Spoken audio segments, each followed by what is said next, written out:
Señores y señoritas, muy pero que muy buenas tardes. Sean todos ustedes bienvenidos y bienvenidas a otra clase de historia. Soy tu profesor Víctor Urbina y estamos aquí con el tutor Luigi del turno tarde y el aula 71 del ciclo ordinario de la Presa San Marcos. Hoy, ¿qué estamos hoy? 22 de diciembre, ya se acaba el año ya. Feliz Navidad, chocolatada, panetón y todo lo demás. Chicos y chicas, espero que estés lista, espero que estés lista para esta clase. Ya te puse en el chat las claves y también te he puesto algunos videos que puedes utilizar para reforzar lo visto aquí. De todas maneras, ya sabes que tienes un servicio de multichat donde puedes hacer tus consultas y tus preguntas en relación y de cara a tu examen.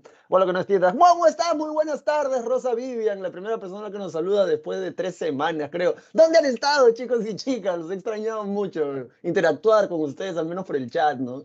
¿Qué tal? Muy buenas tardes. Domínguez Mesta, Carla Alexandra. Muy buenas, profe. Dice, ¿cómo que fe? Bueno, creo que profe es mejor que profesor, ¿no? O sea, ¿has escuchado cuando hay gente que dice eso? Muy bien, a ver. Ahora, antes de, no, sí, cuando finalice la clase les paso el PowerPoint o el PPT. Yo he mandado mis saludos eufórico y no he tomado la pantalla, el salvapantalla. A ver, tengo que tomar una fotocaptura de esto, si no, no pagan. A ver, ajá, ¿cómo está ahí? Yo me pregunto a la persona que revisará las fotos y dirá, este profesor, ¿por qué es así? Muy bien. Entonces vamos a compartir pantalla de una vez. Gracias a las personas que han tenido la amabilidad de saludarme, así me hacen sentir acompañado y ya no tan solo aquí. Un día le voy a tomar foto a lo que tengo aquí, se los voy a mostrar para que vean. Voy a poner caritas, voy a poner caritas. Muy bien, chicos y chicas, vamos a comenzar de una vez porque si no ya sabes que el tiempo nos queda súper corto. Creo que han extendido tu examen, ¿verdad? El siguiente año, así que bueno. A estudiar nomás, pues no hay que estudiar, ya sabes, tienes que dormir pensando en ingresar a San Marcos, despertar pensando en estudiar para ingresar a San Marcos, comer, ¿no? Pensando que vas a ingresar a San Marcos y así, y así, y así. Tu deseo de fin de año, tus propósitos de año nuevo, ya sabes cuáles son, ¿sí o no? Estudiar más para poder ingresar a San Marcos y así. Eso de tienes que comer, dormir, pensar hasta que satures tu mente de ese deseo y alcances tu meta, porque si no, ya sabes, ¿cómo es? Tienes que motivarte, tienes que hacerlo. Chico y chica, yo sé que tú puedes. Muy bien, a ver, entonces esto va del humanismo hasta los estados modernos. Básicamente en donde termina la toma de Constantinopla, la clase de la semana pasada, ya, esto es lo que continúa. Entonces, vamos a ver el humanismo, que ya sabes que va a ser impulsado por los intelectuales bizantinos que van a salir de Constantinopla luego que esta cae. Y aunque es un clásico y si no lo sabes, te lo comparto, el humanismo es el motor del Renacimiento. Los humanistas son intelectuales, los renacentistas más bien van a tener intelectuales, pero destacan más en artes, como por ejemplo escultura, pintura. Esta clase te va a servir, por cierto, para poder entender por qué son tan icónicas estas imágenes. Bueno, de repente no entenderlo, pero sí al menos lo vas a volver a ver y ahora tiene una explicación histórica. El hombre de Vitruvio. El hombre de Vitruvio originalmente era Oye, ¿qué es esto? El hombre de Vitruvio originalmente. Wow, la primera vez que veo esto. El hombre de Vitruvio originalmente es romano, solo que le salió bien Federico a ese romano y lo que hizo Leonardo da Vinci fue hacerlo así, bien chévere, bien, bien aparicenti. Luego vamos a hablar de la reforma protestante, o sea, ¿por qué protestaron? O sea, ¿por qué se llaman protestantes? ¿Qué pasó con ellos? Y luego vamos a ver cómo es que la Iglesia Católica va a contestar estas críticas que le van a hacer estas iglesias protestantes, al menos las dos primeras, porque Enrique VIII no es que criticaba mucho, quería divorciarse y como no le dieron carta de divorcio, se separó de la iglesia para que se pueda divorciar él solito.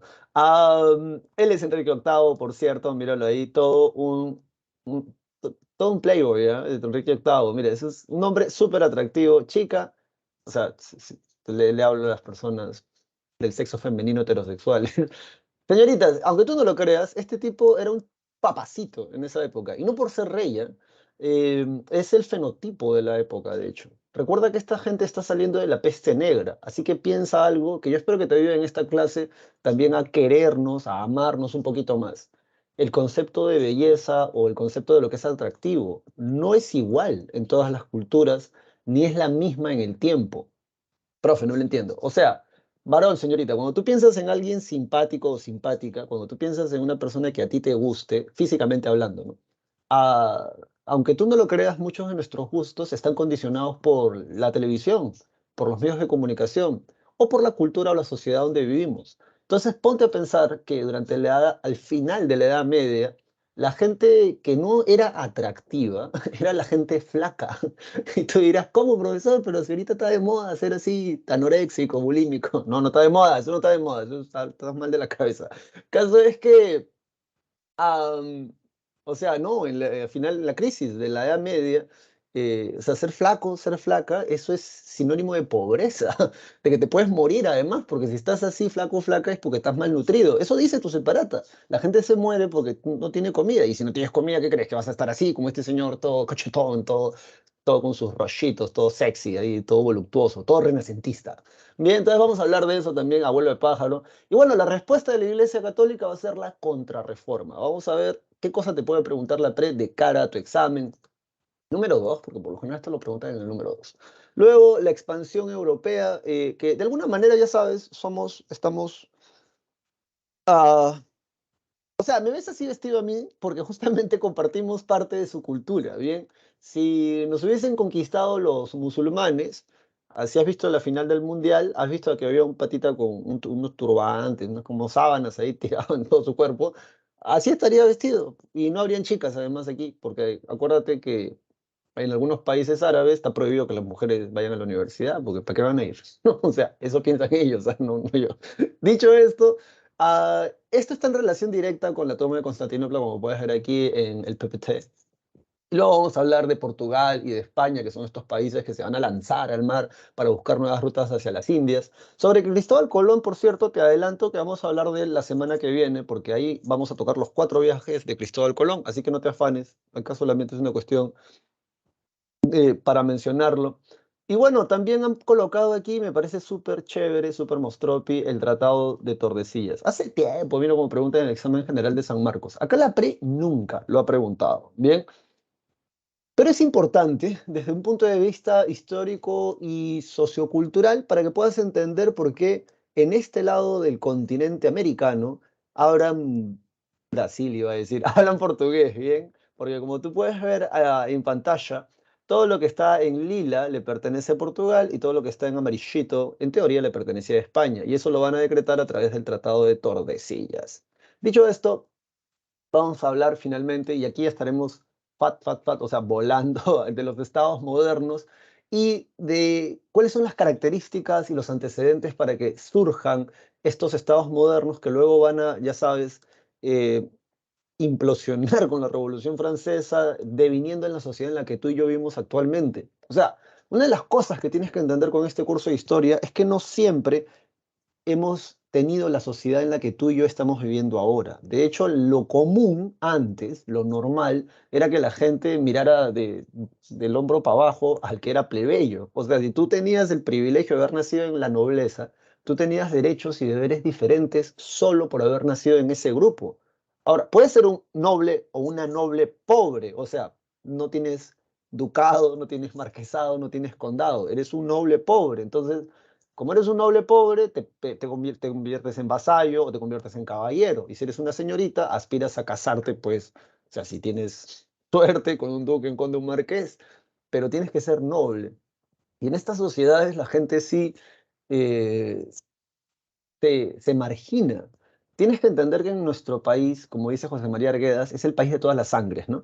En ese sentido, el Perú tiene el privilegio, junto con varios países de América hispana, de tener una playa de etnias y combinaciones, ¿verdad? De gente que viene aquí, ya sabes, están los afrodescendientes, están los asiáticos descendientes, están las comunidades autóctonas desde tiempos anteriores a la conquista aquí, y luego estamos nosotros que somos que la mezcolanza de todo eso, ¿verdad? O sea, tenemos un poquito de todo, ¿no? Como dice el refrán, que no tiene inga, no tiene mandinga, tiene mandinga. Pero en Europa, cuando hablamos de nobles y plebeyos, todos se ven igual, o sea, físicamente hablando, pero se miran unos por encima del hombro a otros, ¿por qué? Porque los otros son plebeyos. Físicamente, étnicamente se ven igual, pero se marginan y no tienen los mismos derechos. Por muchas críticas que pueda tener nuestra sociedad actual, de todas maneras es mejor que la sociedad estamental, porque en esa sociedad no, no es una cuestión de color de piel, ¿entiendes? Es una cuestión de estamentos. ¿En qué estamento has nacido tú? Y bueno, finalmente vamos a terminar hablando de la monarquía española y la monarquía francesa. De repente, el que debes de estudiar, porque lo han preguntado hasta el cansancio aquí en la pre, es Luis XIV, el rey Sol. O sea, este tipo es tan egocéntrico. Nada, mentira, pero o sea, este tipo, todo gira alrededor de él. Bien, justamente por esta idea de las monarquías absolutistas, como vamos a ver al final de la clase, aunque ya estaremos ya, como te digo, así, volando. Que ya está, estos son los 10 minutos de introducción. Luego te coloco el PowerPoint en el chat, cosa que te lo puedes vacilar y ahí lo podemos ver. No sé si hay alguien escrito. ¿Alguien escrito? No, no, no hay escrito. Ya, entonces nosotros nos vamos para acá. Tú tienes que estar. No, este no era. ¿Por qué? Me equivoqué. A ver, ¿dónde está? Acá está. Ajá. Entonces, tú tienes que estar aquí. Bien, así que espero que estés listo. Te recomiendo que leas estas lecturas, las coloqué con mucho cariño ya cuando me tocó hacer este material hace tiempo, pero te va a dar una idea más global de repente de cada una de las cosas que, como introduciéndote a estos temas o profundizando sobre esos temas.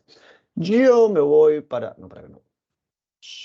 Vamos a, ajá, sí, yo me voy para acá, espérate, ajá, ajá, vamos a agrandarlo. No, ¿por qué? Ya, espérate, ajá. El humanismo y el renacimiento, chicos y chicas, una vez más, sean todos ustedes bienvenidos y bienvenidas a esta clase de historia. Y bueno, ¿por qué puse esta imagen aquí? Porque es una de las imágenes más representativas del Renacimiento. Bien, de hecho, si no lo conocías o no sabes su origen, yo te lo comento ahora, lo vamos a ver aquí en clase. Y es que esto tiene que ver justamente con esto del giro antropocéntrico, ¿no? Ya vamos a hablar de todo eso. Esta pintura es un fresco que está en el techo de la cúpula de la Capilla Sixtina en la Basílica de San Pedro. Es una exquisitez, una obra de arte del Renacimiento y trata de representar o capturar el momento en el que Dios va a darle vitalidad, va a tocar a Adán para darle vitalidad. Aunque si has leído la Biblia, obviamente tú sabes que Dios toca, Dios sopla, dice la Biblia, ¿bien? Así que ya tú por ahí lo miras. Luego, vámonos para acá. Y hablar de historias, hablar de tiempo y hablar de espacio. ¿Cómo va este chiste? ¿Qué pasó? ¿Qué fue? ¿Qué ocurrió? Bueno, lo que ocurrió fue que, ya sabes, los turcos otomanos toman Constantinopla y en algún momento dado le dicen a los europeos, ustedes por aquí no pasan más a comerciar. De hecho, los turcos otomanos tenían también el dominio de todo el Mediterráneo oriental. Bien, este es el Mediterráneo occidental. En ese sentido, las primeras monarquías en lanzarse al mar van a ser la portuguesa, ya sabes, aquí está el Cristiano Ronaldo ahorita, y van a ir ellos por toda la costa de África, y los españoles con Cristóbal Colón van a intentar darle la vuelta al planeta Tierra y sin querer queriendo descubrir un nuevo continente. Ahora, en este periodo ya de la Edad Moderna, aparecen justamente varios reinos y, vamos, un poquito menos. Ahí está, aparecen varios reinos, ducados, condados, marquesados. De hecho, comienzan como que a canibalizarse porque los reyes comienzan a reconcentrar el poder. O sea, los reyes comienzan a reclamar y a decir, toda esta lonja que está aquí, espérate, todo esto que está aquí, esto es mío. Así que todos los señores feudales, o sea, duques, condes y marqueses, cada uno en sus castillos, en sus provincias, en sus condados, ducados, marquesados, van a venir a vivir acá a mi casa, que es el palacio o la corte del rey. Y como tú puedes ver, algo que vale la pena que recuerdes, ya que lo recuerdes, no te lo va a preguntar la pre, pero sí tenlo en mente, Italia como país no existía. Lo que sí existe es la península itálica, que es esto que acabo de meter en un círculo. Pero en realidad, originalmente, o sea, Italia en realidad como país se gesta en 1862 o 58 por ahí. Bien, pero acá estamos hablando del año todavía 1400, 1500, y como puedes ver está Venecia, Génova, los estados papales, el reino de Nápoles, etcétera. Bien, luego causas, la edad moderna, el humanismo y el renacimiento. ¿Cuáles son las causas para que esto se dé o esto se desarrolle? Entonces, lo primero que vamos a notar aquí, ajá, sí, espérate, vamos a agrandarlo más, ¿ya? La número uno, que está en tu separata, por cierto, es es, caracho, ajá, aquí está, es la imprenta y la difusión de los libros, ¿bien? Johannes Gutenberg en el año 1455 va a crear algo muy parecido a esto. De hecho, esto es una réplica del que hizo Johannes Gutenberg. La idea la toma de los chinos. Los chinos lo que hacían era tener planchas de madera y allí tallaban lo que querían copiar. O sea, en la madera tallaban, luego lo embadurnaban con tinta y así, así imprimían ellos. Pero ese método es súper complicado desde el punto de vista de, por ejemplo, querer imprimir la Biblia. Imagínate cuántas tablillas de madera tendrías que hacer para copiar los más de, ¿cuántas son? Serán, pues, dependiendo de la edición, son como más de 3.000 páginas, ¿no? O sea, más de 3.000 páginas, 1.500 hojas. Entonces tendrías que tener más de 3.000 tablillas.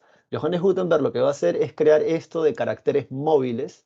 O sea, son como una, es como que la letra A, ¿verdad? Está así en un cuadradito y si la miras de perfil sería así y aquí hay un palito. Bien, entonces esto tú lo vas a, estos caracteres móviles tú, te permiten crear infinidad de combinaciones de palabras y así poder, y por ejemplo, 500, necesito 500 copias de esta página, entonces lo embadurnas con tinta y después de esas 500 desarmas todo y vuelves a hacer la página siguiente y así sucesivamente. Esto no es un dato menor, es algo muy importante, de hecho la prueba lo ha preguntado en algún momento, por esto que está acá. Dice, el conocimiento ahora está al alcance de las personas y fuera del mundo eclesiástico. Y aquí me voy a detener unos minutos porque tienes que entender esto.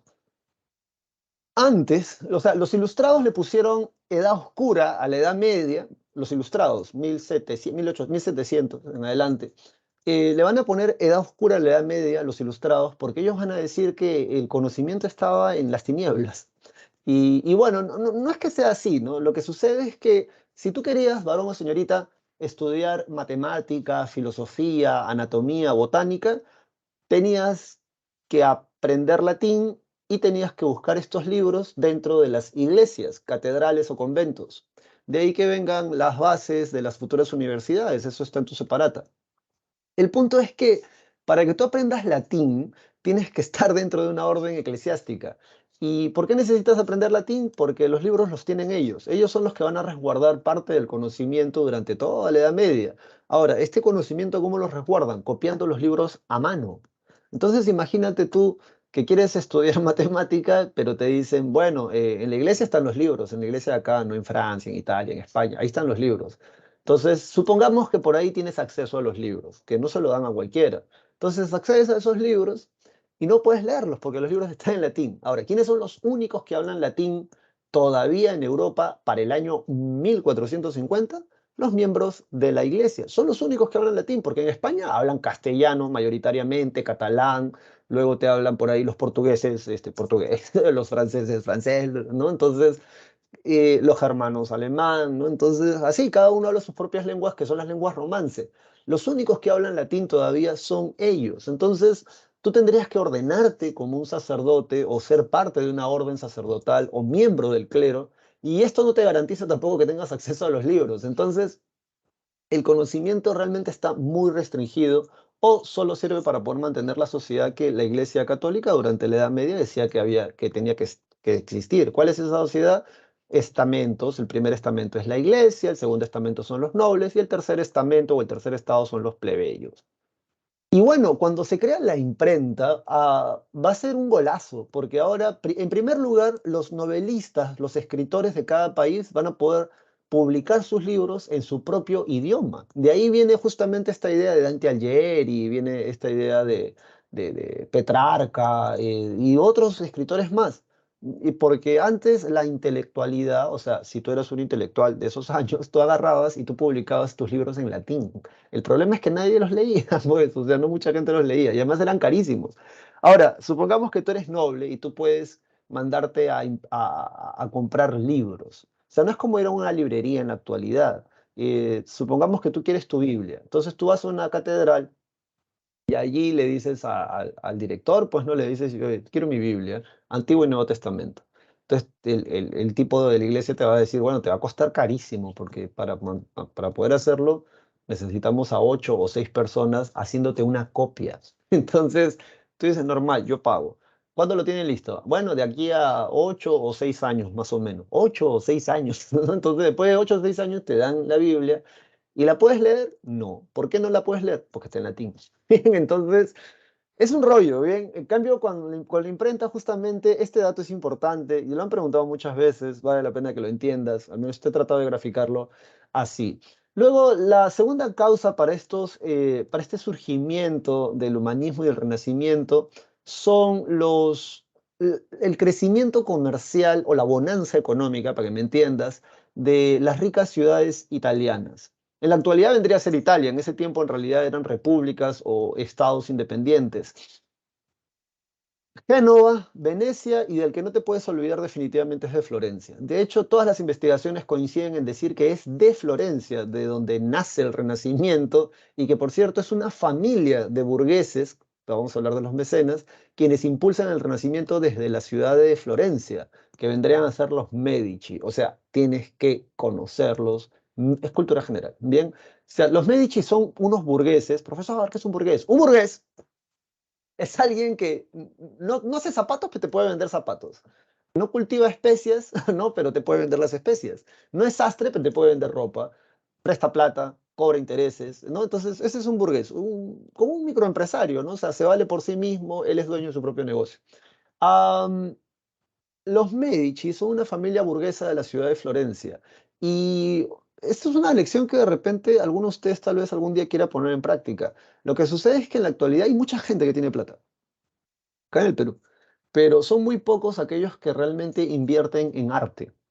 ¿No? Los Medici veían como una manera, o sea, es ganar, win-win-win, es ganar-ganar si yo hago que mi ciudad sea bonita, sea chévere, que tenga la iglesia más bacán, que tenga el domo más alto, ya vamos a hablar de eso, que la iglesia en su interior tenga esculturas o que la tumba donde va a estar mi familia tenga obras de arte. ¿Por qué? Porque la gente luego, cuando son las fiestas religiosas, va a esas iglesias, va a esas ciudades. Entonces tú no quieres ir a una fiesta religiosa en una ciudad cutre, una ciudad pelele, ¿no? Tú quieres ir a una fiesta religiosa para vivir tu fe en una ciudad bonita, ¿no? O sea, ¿quién no quiere eso? ¿No? Entonces, la gente va a estas ciudades a peregrinar y eso mueve la economía.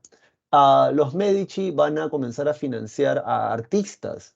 Y bueno, justamente esto también ha preguntado la PRE. ¿Qué cosa es un mecenas?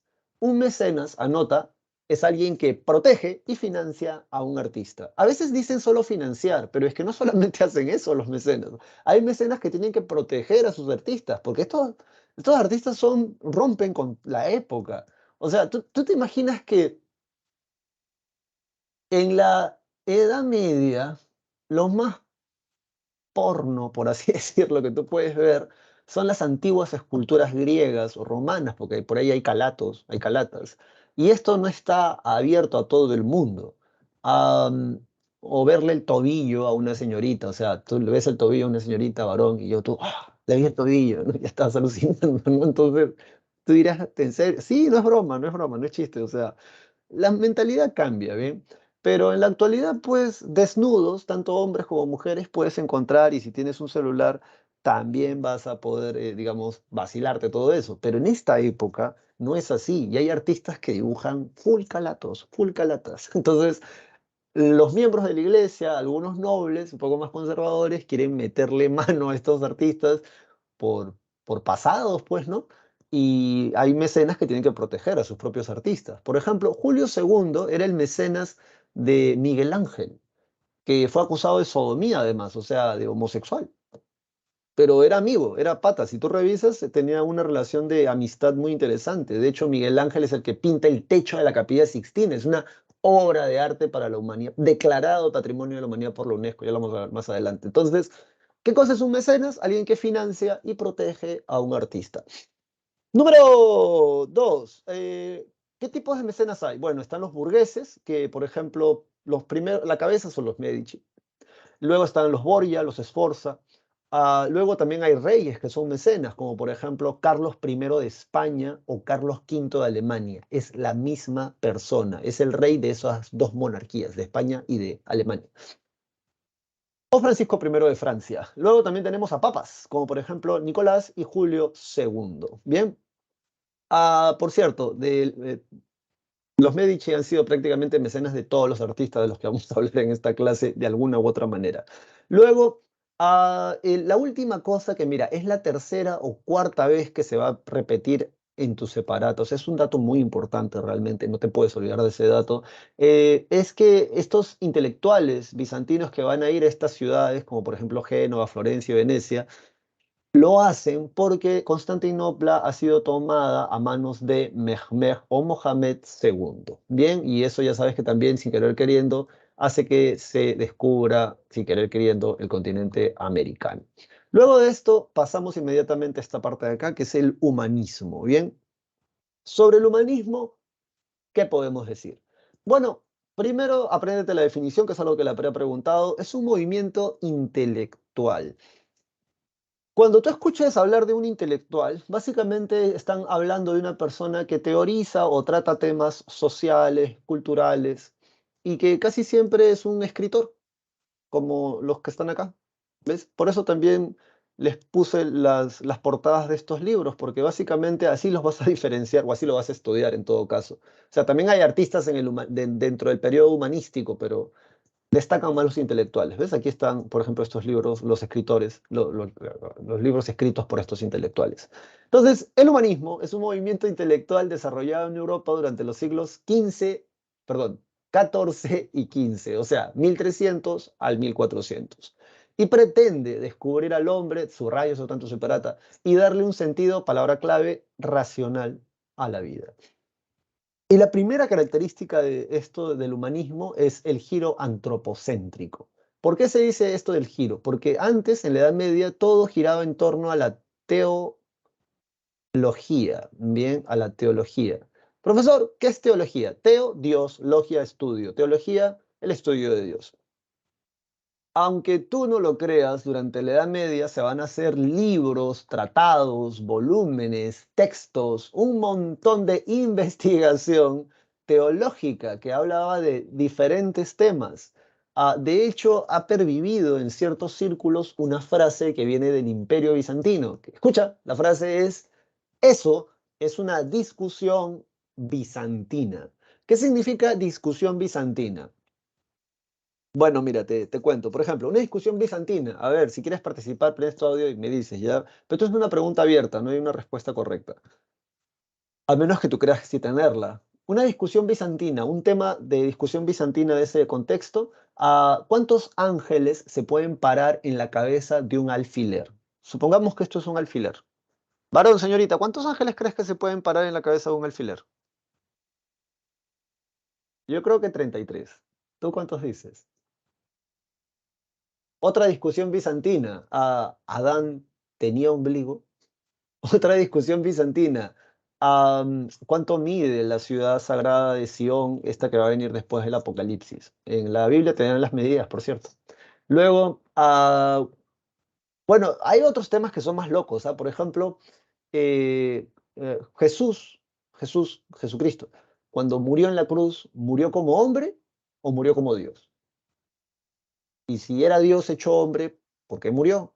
O sea, aunque tú no lo creas, estas son discusiones bizantinas.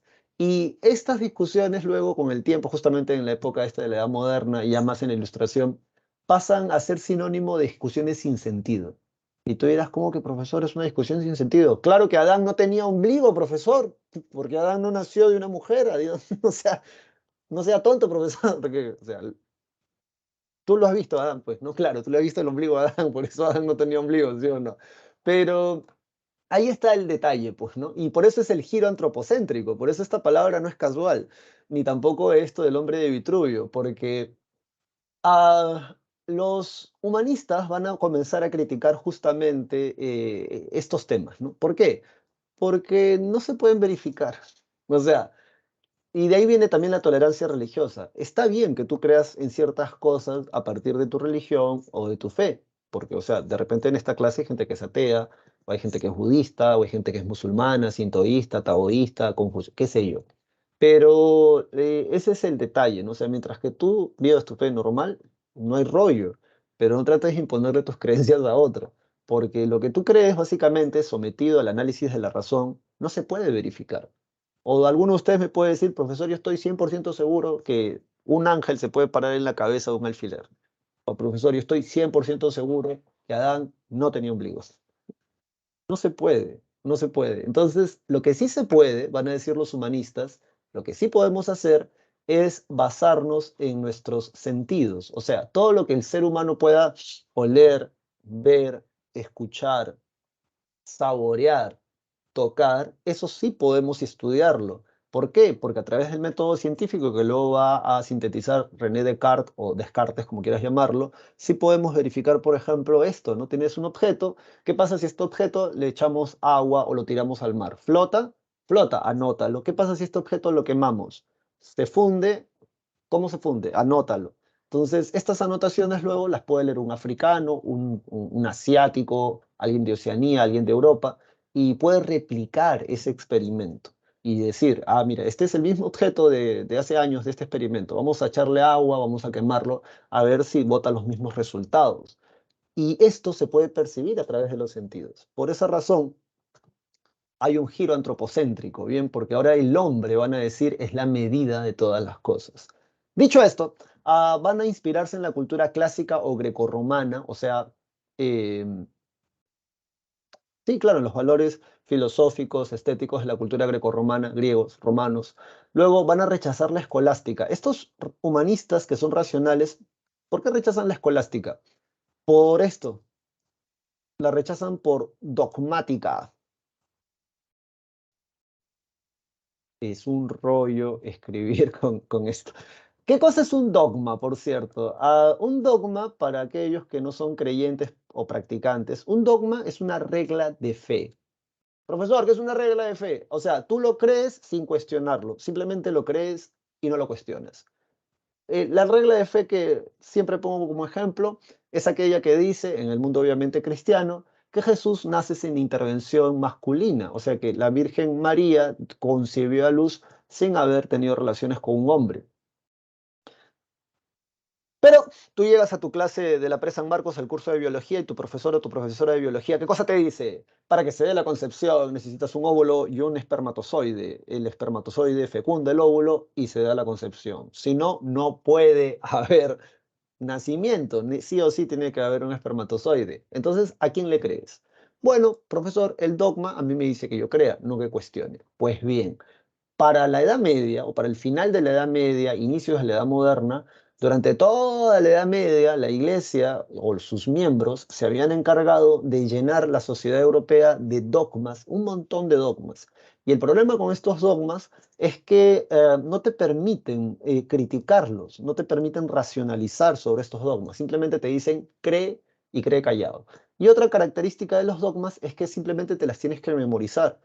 Así como cuando antes eran las preguntas, ¿no? Dateras de historia de hace 20 o 15 años atrás, donde no te pedían que pienses mucho, simplemente memorízate el dato y así vas a poder contestar las preguntas en historia, por ejemplo.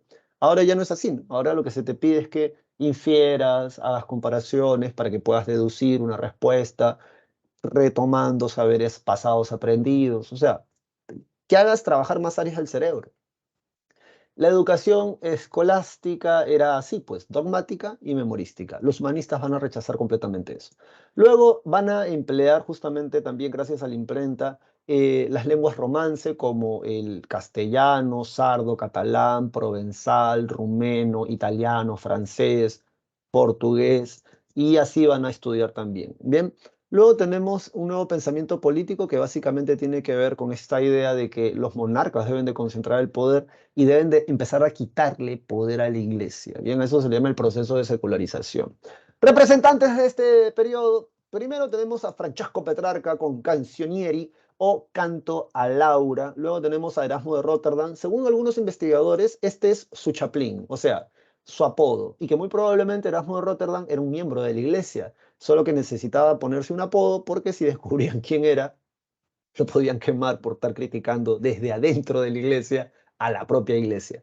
Erasmo de Rotterdam, en el encomio a la estulticia o el elogio de la locura, escribe al costado, es una crítica a la educación medieval escolástica. Bien, o sea, de eso trata principalmente su obra, criticar la forma en cómo se enseña la escolástica.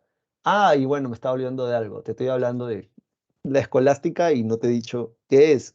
Bueno, no debería de decirlo, porque realmente tú eso lo estudias en tu clase de filosofía, si no me equivoco, ¿verdad? Filosofía durante la Edad Media, que, pero por si acaso, te lo digo, ¿ya? Primero te lo leo, después te lo explico bonito. Escolástica, movimiento filosófico y teológico un movimiento filosófico y teológico que intentó utilizar la razón, en particular la filosofía aristotélica, para comprender el contenido sobrenatural de la revelación cristiana, en escuelas y universidades, principalmente entre los siglos XI y el siglo XVI. Bueno, yo te traduzco qué significa eso, ¿bien? Am, en la Edad Media, en el año 1100, 1200, esta gente comenzó a retomar los estudios de Aristóteles y cogieron los libros de Aristóteles, o mejor dicho, la filosofía aristotélica, para interpretar el Nuevo Testamento. Este es un Gedeón, por cierto. Cuando ingresé a la universidad, una vez al año, siempre se ponían a regalar estos libritos. Tengo como 5 de estos, porque algunos los rescaté de la basura. O sea, yo no entiendo, debe ser una vergüenza, ¿no? O sea, ser un universitario y botar un libro a la basura. O sea, loco, esto no te ha hecho nada, ¿no? Es un libro. O sea, si no crees en esto, lo puedes tener como un libro. Además, aquí hay como que, ¿cuántos son? Veintitantos libros, ¿no? El Nuevo Testamento. Am, Volviendo al tema. En la Edad Media, lo que van a hacer es coger la filosofía aristotélica para interpretar el Nuevo Testamento. Y también cogen la idea de que la mujer es inferior al hombre, por cierto, que también Aristóteles la sustenta. Profesor, no entiendo. Lo que pasa es que Aristóteles, varón y señorita, y esta es tu clase de filosofía, habla de cosas. Tiene una obra, Aristóteles, llamada Metafísica. ¿Qué significa meta? Más allá. Físico, cosas que podemos percibir con nuestros sentidos.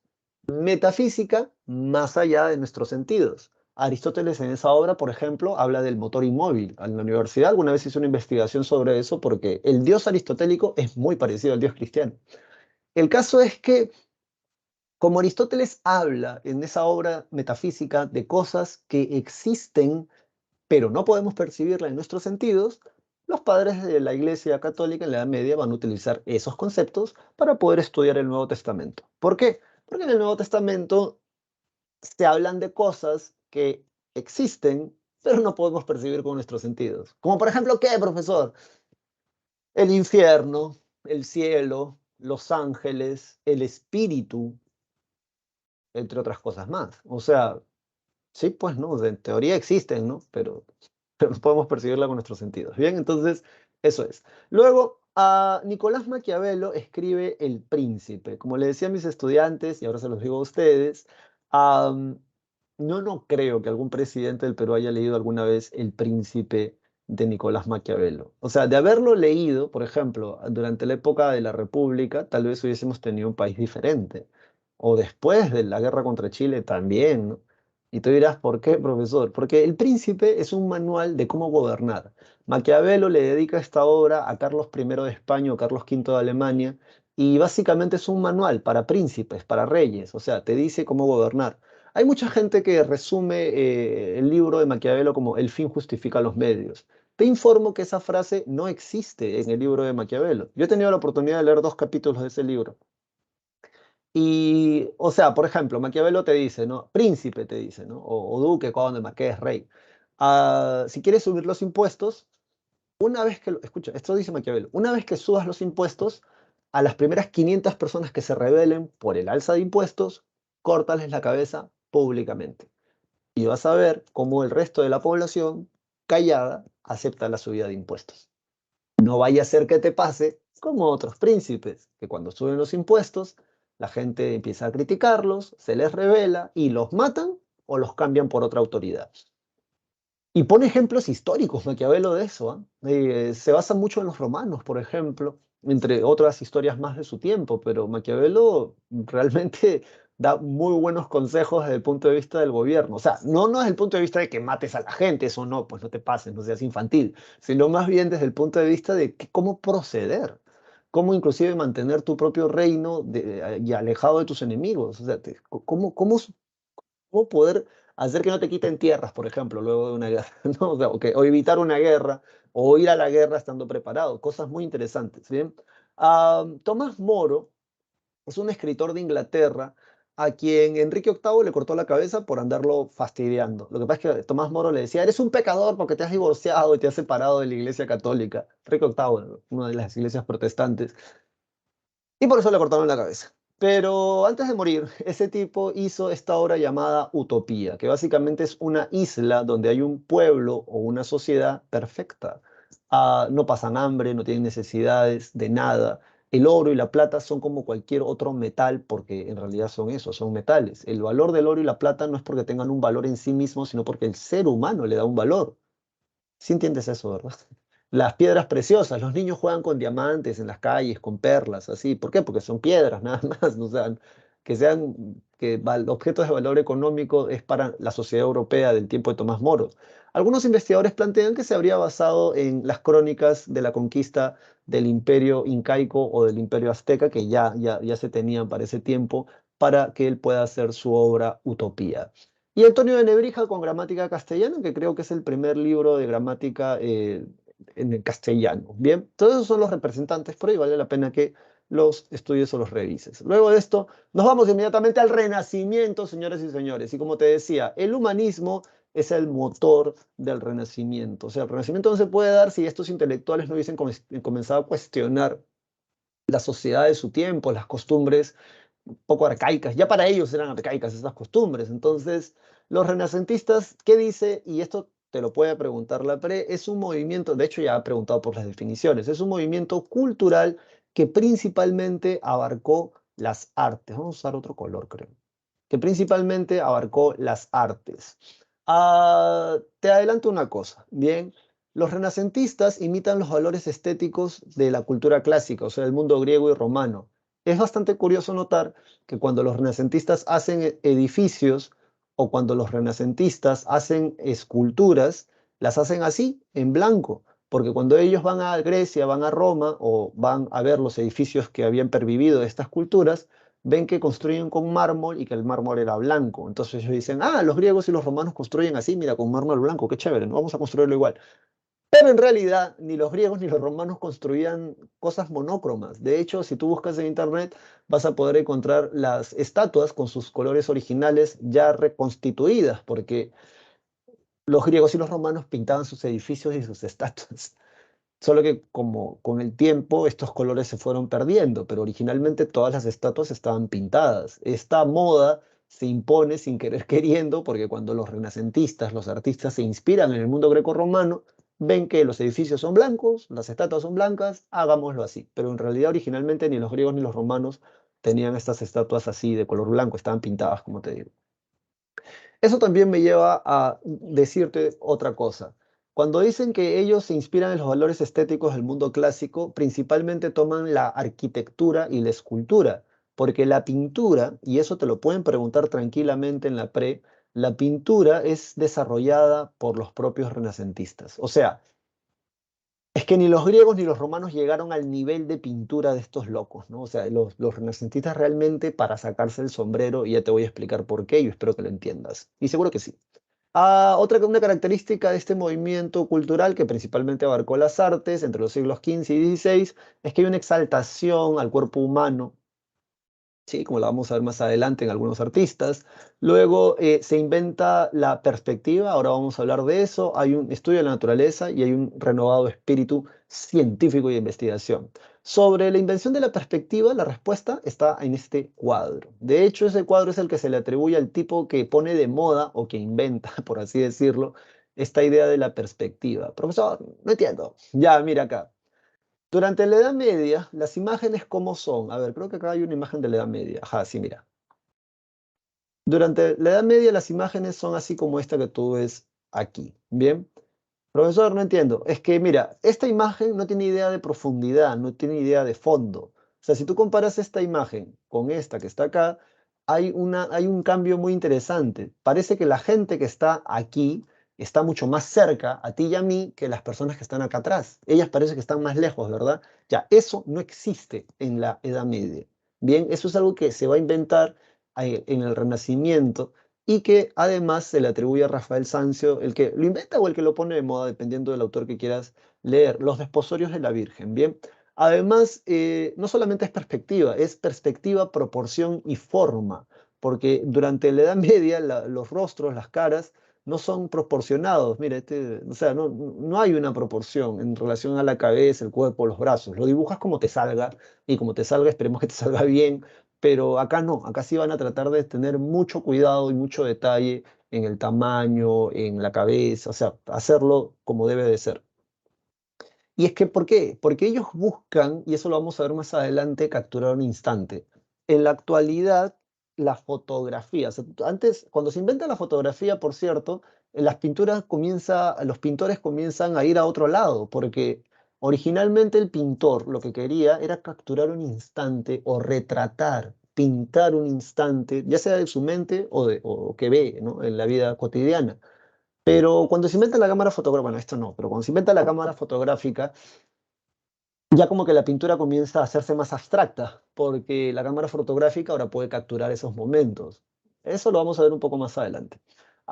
Sobre los representantes, tenemos, a ver, primero vamos a hablar de los que están aquí. Rafael Sanzio, este pertenece, espérate, ajá, este pertenece al 400 italiano, o sea, los artistas del año 1300, del año 1400, perdón, a Donatello con el David de bronce y Sandro Botticelli con el nacimiento de Venus.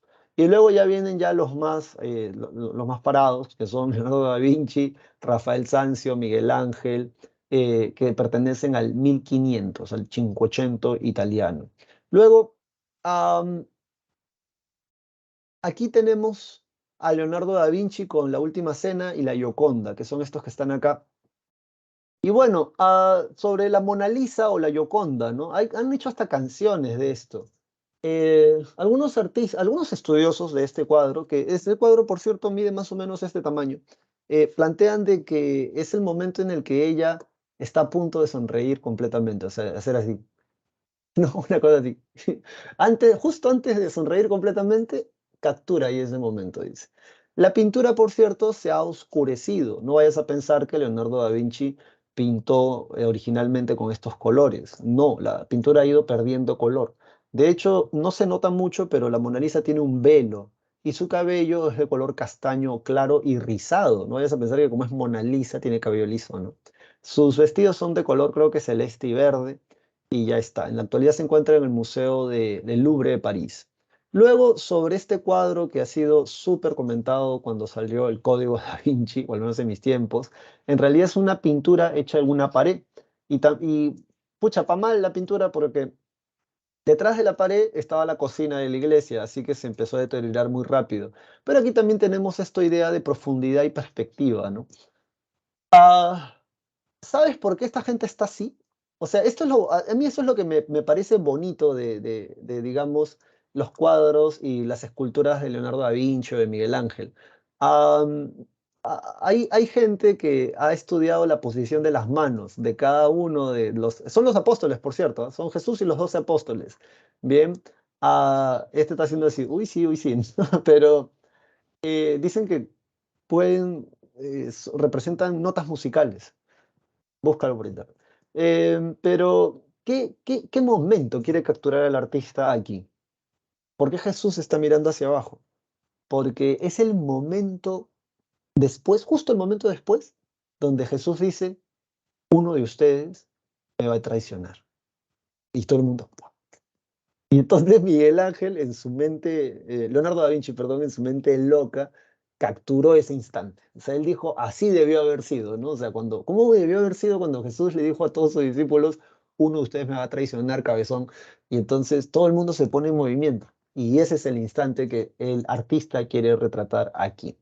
Luego, siguiendo con esto de Rafael Sanzio y de la perspectiva, la proporción, y la forma, puedes ver acá estos arcos que dan la idea de que se extienden, ¿no? Hacia atrás. Rafael Sanzio se pinta aquí, él mismo, al mismo nivel que los científicos de la época. De hecho, tu profesor de filosofía te debe de haber comentado que antes los filósofos del mundo antiguo también eran científicos.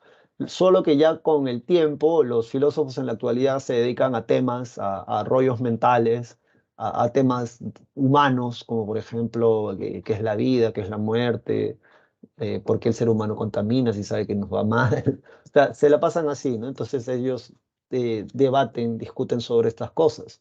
En cambio, un científico ahora se dedica a cosas más concretas, ¿no? Cosas que se puedan verificar a través de un método. En ese sentido, en la época de Rafael Sanzio, durante el 480 italiano, o sea, 1300, del 1400, am, los artistas eran vistos como artesanos, o sea, no tenían prestigio, no tenían caché, no tenían pedigrí, pero ya con Rafael Sanzio, él manda un mensaje muy poderoso al colocarse él mismo justamente con pintando también otros artistas, ah, dando a entender de que estos artistas están al mismo nivel que los científicos o filósofos del mundo antiguo. O sea, y de hecho razón no les falta. Esta gente estudia matemática. Leonardo da Vinci hacía poesía, máquinas de guerra, música, pintura, escultura. El tipo es súper loquísimo. Bueno, luego de esto, siguiendo con estos representantes, Miguel Ángel. Bien, Miguel Ángel, pintor, escultor, playboy. Miguel Ángel era de todo también. De hecho, aquí tenemos algunas esculturas de Miguel Ángel. Este es el David. El David de Miguel Ángel, mira, ¿no? Mira el tamaño, es más de 5 o 4 metros 80 de altura tiene esto y es una estatua hecha de un solo bloque de mármol. Fue el mismo Miguel Ángel que fue a Roma, creo, y dijo, yo quiero ese que está ahí, ¿no? Entonces le sacaron un trozo de mármol, se lo llevaron a su taller y ese trozo de mármol lo convirtió en esta obra de arte. ¿Qué momento está capturando aquí el artista? ¿Y por qué se llama el David? Porque en su mano tiene una piedra y aquí en su hombro tiene una onda, ah, la cuerda con la que tú tiras un ondazo. ¿Qué está mirando el David? Está mirando en teoría a Goliat. Bien, es el momento en el que el joven David, antes de ser rey, está mirando a Goliat y le va a meter ese piedrón en la cabeza donde lo va a matar.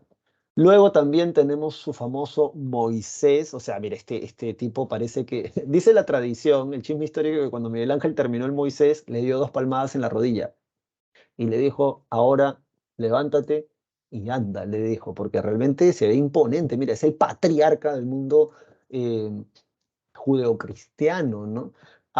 Datos curiosos de esto. Hay dos, sí, si has visto bien, son dos cachitos. Bien, hay dos explicaciones para esto. Tú escoge la que más te guste.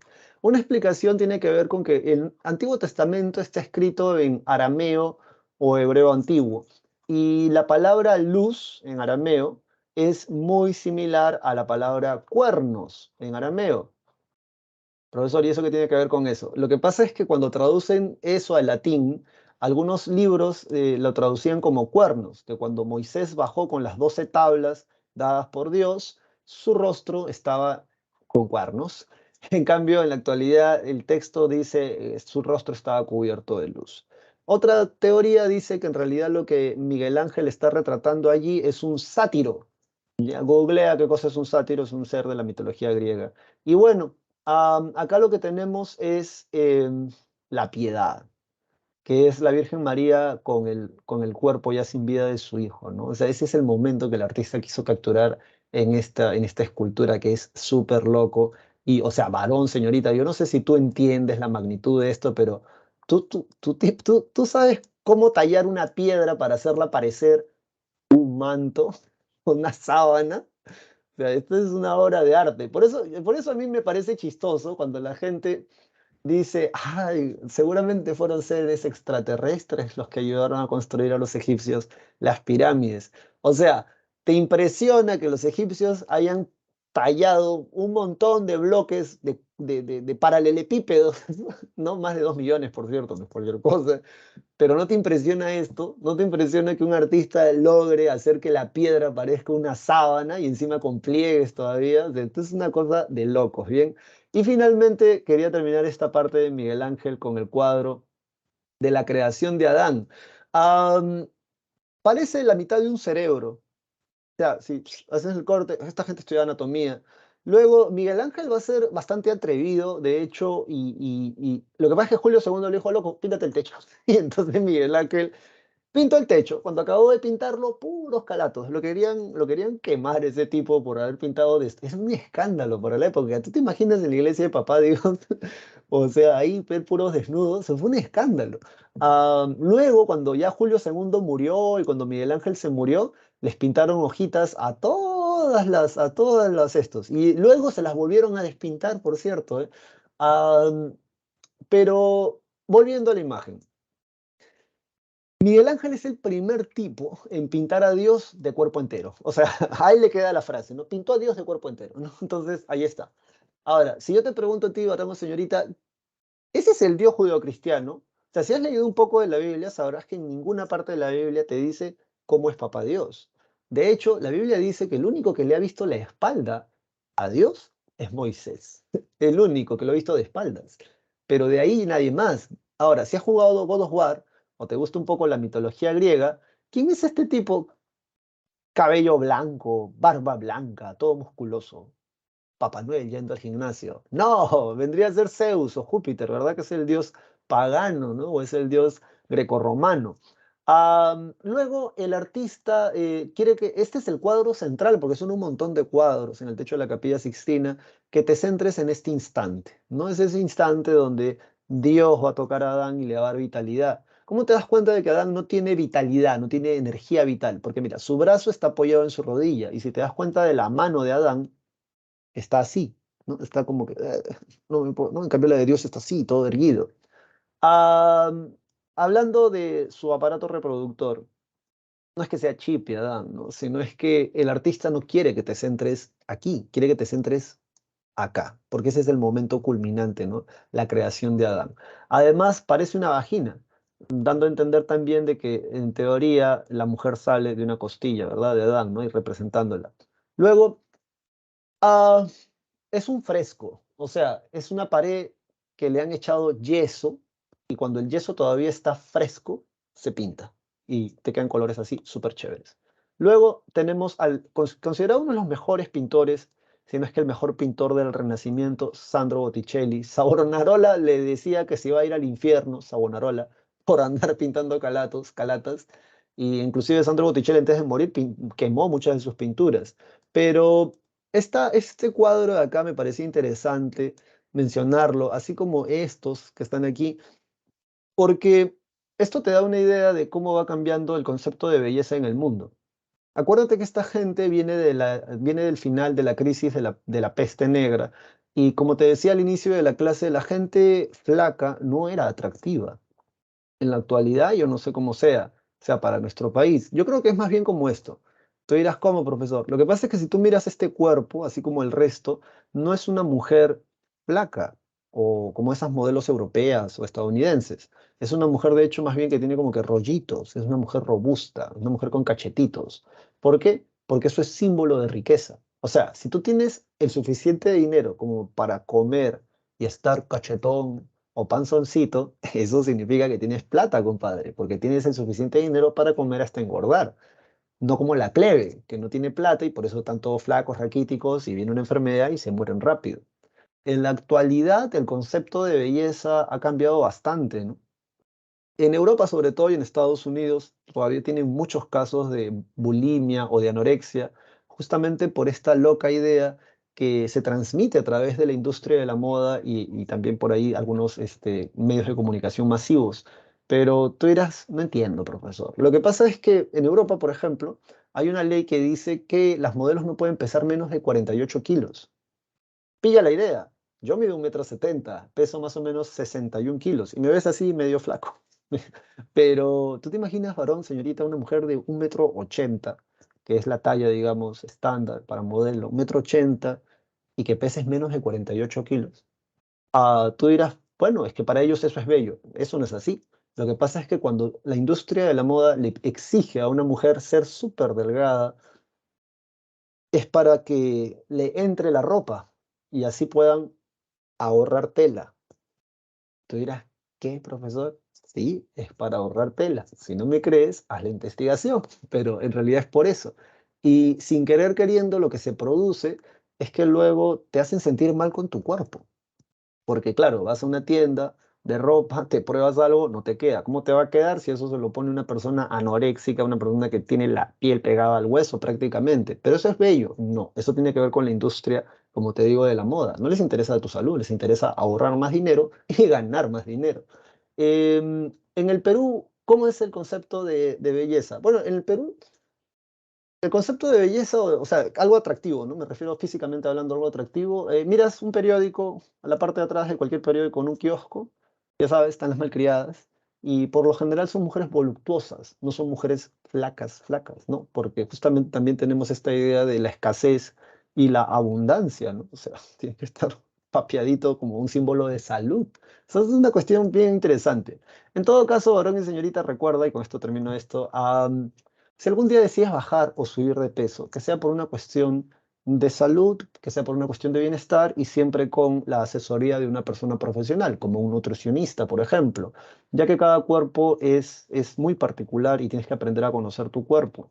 Pero no bajes o subas de peso porque crees que eso es lo bonito, ya que eso lo has visto en la tele, en las películas o qué sé yo.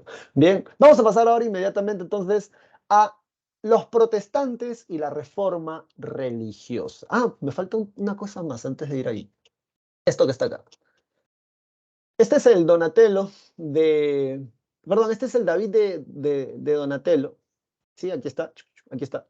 Am, Siempre hablamos de pintura y escultura, pero este es el único ejemplo que hemos puesto para hablar de arquitectura. Brunelleschi es el tipo que termina de construir la cúpula de la Basílica de Santa María de Fiore o de Florencia.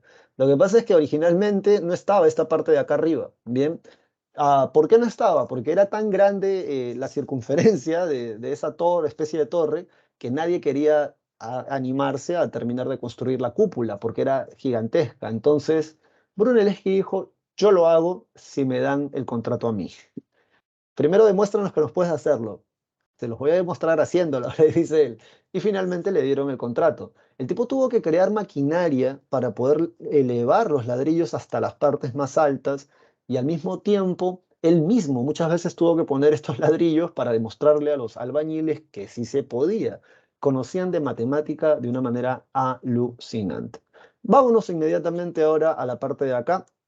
Estamos en la reforma Estamos en la reforma ahora protestante. Aquí están los antecedentes. Tú ubícate aquí. Y bueno, a ver, sobre esta parte, a varón, señorita, aprendete la definición de memoria, porque sí, te lo puede preguntar la pre. Es un movimiento de renovación espiritual en Europa Occidental entre los siglos XVI y XVII, o sea, 1500, 1600, que puso fin, esto sí subrayalo con cariño, puso fin a la supremacía cultural y política de la Iglesia Católica y propició la instauración de iglesias protestantes. ¿Qué pasó? ¿Qué fue? ¿Cómo fue? Te cuento la historia, pero primero vamos a las causas. Causa número uno, la difusión del humanismo en Europa. Los humanistas comienzan a criticar justamente estas cosas que están aquí. La corrupción del clero, y esta se evidencia en dos conceptos, anótalos ya. La simonía, la simonía y el nepotismo. Profesor, ¿qué cosa es simonía y nepotismo?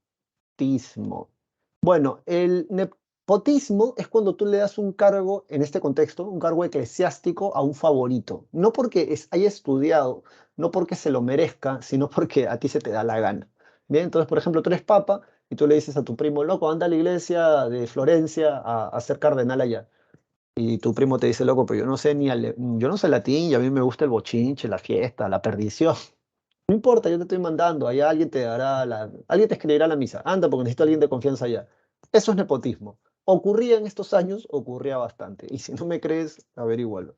Pero ocurría mucho y los humanistas van a criticar mucho esto. La otra no es menos rochosa, la otra es la simonía. La simonía es la venta de cargos eclesiásticos. De hecho, hay un tipo que se llama Baltasar Cosa, Baltasar Cosa con doble S. Este tipo era un pirata que le pidió a uno de los Medici que lo financiara, que le financiara la carrera eclesiástica, porque en esos años se sabía que tú pagando podías llegar a ser cardenal. Ya sabes que en la actualidad los cardenales son los que eligen a los papas. Y Cuando llegó a ser cardenal, porque los Medici lo financiaron, en el año 1410 asciende un nuevo papa al trono de San Pedro, llamado Juan, que por cierto está en la clase de la semana pasada, Juan XXIII. Y cuando Juan XXIII llegó a ser papa, convirtió a los Medici en los banqueros de Dios. Así le decía a la gente, ¿ah? Los banqueros de Dios, o sea, la gente que le presta, el banco que le presta plata a papá Dios. Y le dio la potestad de recoger las ofrendas, los diezmos de todas las iglesias en Europa, África y en Asia. O sea, los Medici con eso se volvieron asquerosamente ricos. Una familia muy interesante. Tienen un familiar que llegó a ser papa, el Papa León X, ya vamos a hablar de él, que justo vamos a hablar de él. Luego, ¿qué cosa es el secularismo? El secularismo es cuando tú le quitas las potestades a la iglesia y se las pasas al Estado. Profesor, no entiendo. O sea, a ver, mira, tu tatarabuelo o tu bisabuelo, muy probablemente, tu tatarabuelo probablemente, que de repente ni lo conoces, pero tu tatarabuelo o tu tatarabuela muy probablemente están registrados en la iglesia de su pueblo o de su ciudad de origen. Porque la mayoría de nosotros venimos de gente que migra de provincia a Lima. Limeño viejo es alguien cuyos tatarabuelos han nacido en Lima, abuelo y abuela. Después sus tatarabuelos, abuelo y abuela, han nacido en Lima. Después sus bisabuelos, abuelo y abuela, han nacido en Lima. Después sus papá y mamá han nacido en Lima y luego vienes tú. Eso es un limeño viejo. O sea, alguien que tenga 5 generaciones de gente naciendo aquí en Lima. Ya no hay casi esa gente. La mayoría venimos por ejemplo, mis padres nacieron en Lima, yo nací en Lima, pero los padres de mis padres nacieron fuera de Lima, o sea, mis abuelos y mis bisabuelos también. Entonces, ¿por qué te estaba contando esto? Ya, porque esta gente en esos años, cuando nacen, la partida de nacimiento se registra en la iglesia. Se casan, la partida de matrimonio se registra en la iglesia. Se mueren, la partida de defunción se registra en la iglesia. Pero en el proceso de secularismo que se va a dar durante estos siglos, estos monarcas que se están fortaleciendo comienzan a quitarle potestades a la iglesia. En la actualidad, por ejemplo, es la RENIEC, ¿no? O sea, si tú te naces, se registra en la RENIEC. Te casas, te registras en la RENIEC. Te mueres, se registra en la RENIEC, ¿verdad? Entonces, eso es el proceso de secularismo. Y esto del fortalecimiento de los monarcas tiene que ver justamente con el fin de las cruzadas, el resurgimiento urbano comercial, que poco a poco van a ir sometiendo a la nobleza feudal con ejército, a la fuerza o contratos, y así también va a aparecer la nobleza cortesana. Dicho esto, lo que le habría preguntado, además de la definición, le han preguntado por el pretexto o el detonante. O sea, ¿qué es lo que hace que estalle esto de la reforma protestante? Bueno, el detonante es, subrayalo ahí, la venta de indulgencias. Bien, que básicamente te reducen los años en el purgatorio o de plano, como lo entendía la gente, te perdonan el pecado.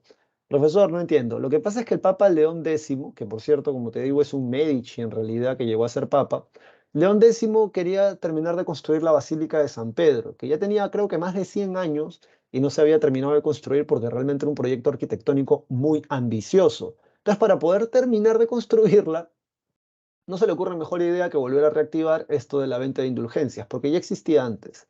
Pero o sea, un escándalo, ¿no? Porque le van a vender, la gente que más compra, por cierto, es la gente plebeya, ¿bien? O sea, la gente que no lee mucho, no escribe, o sea, que no sabe leer y escribir, ya, esa gente es la que va a comprar mucho.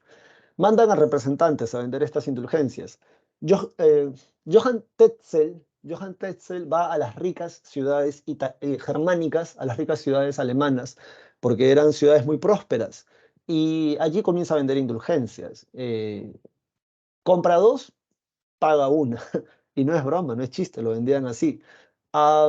Y bueno, la cosa es que se estaba vendiendo bien, hasta que en un momento dado llega un monje agustino y empieza a decir, oye, ¿en qué parte de la Biblia dice que el Papa puede reducir la pena por el purgatorio?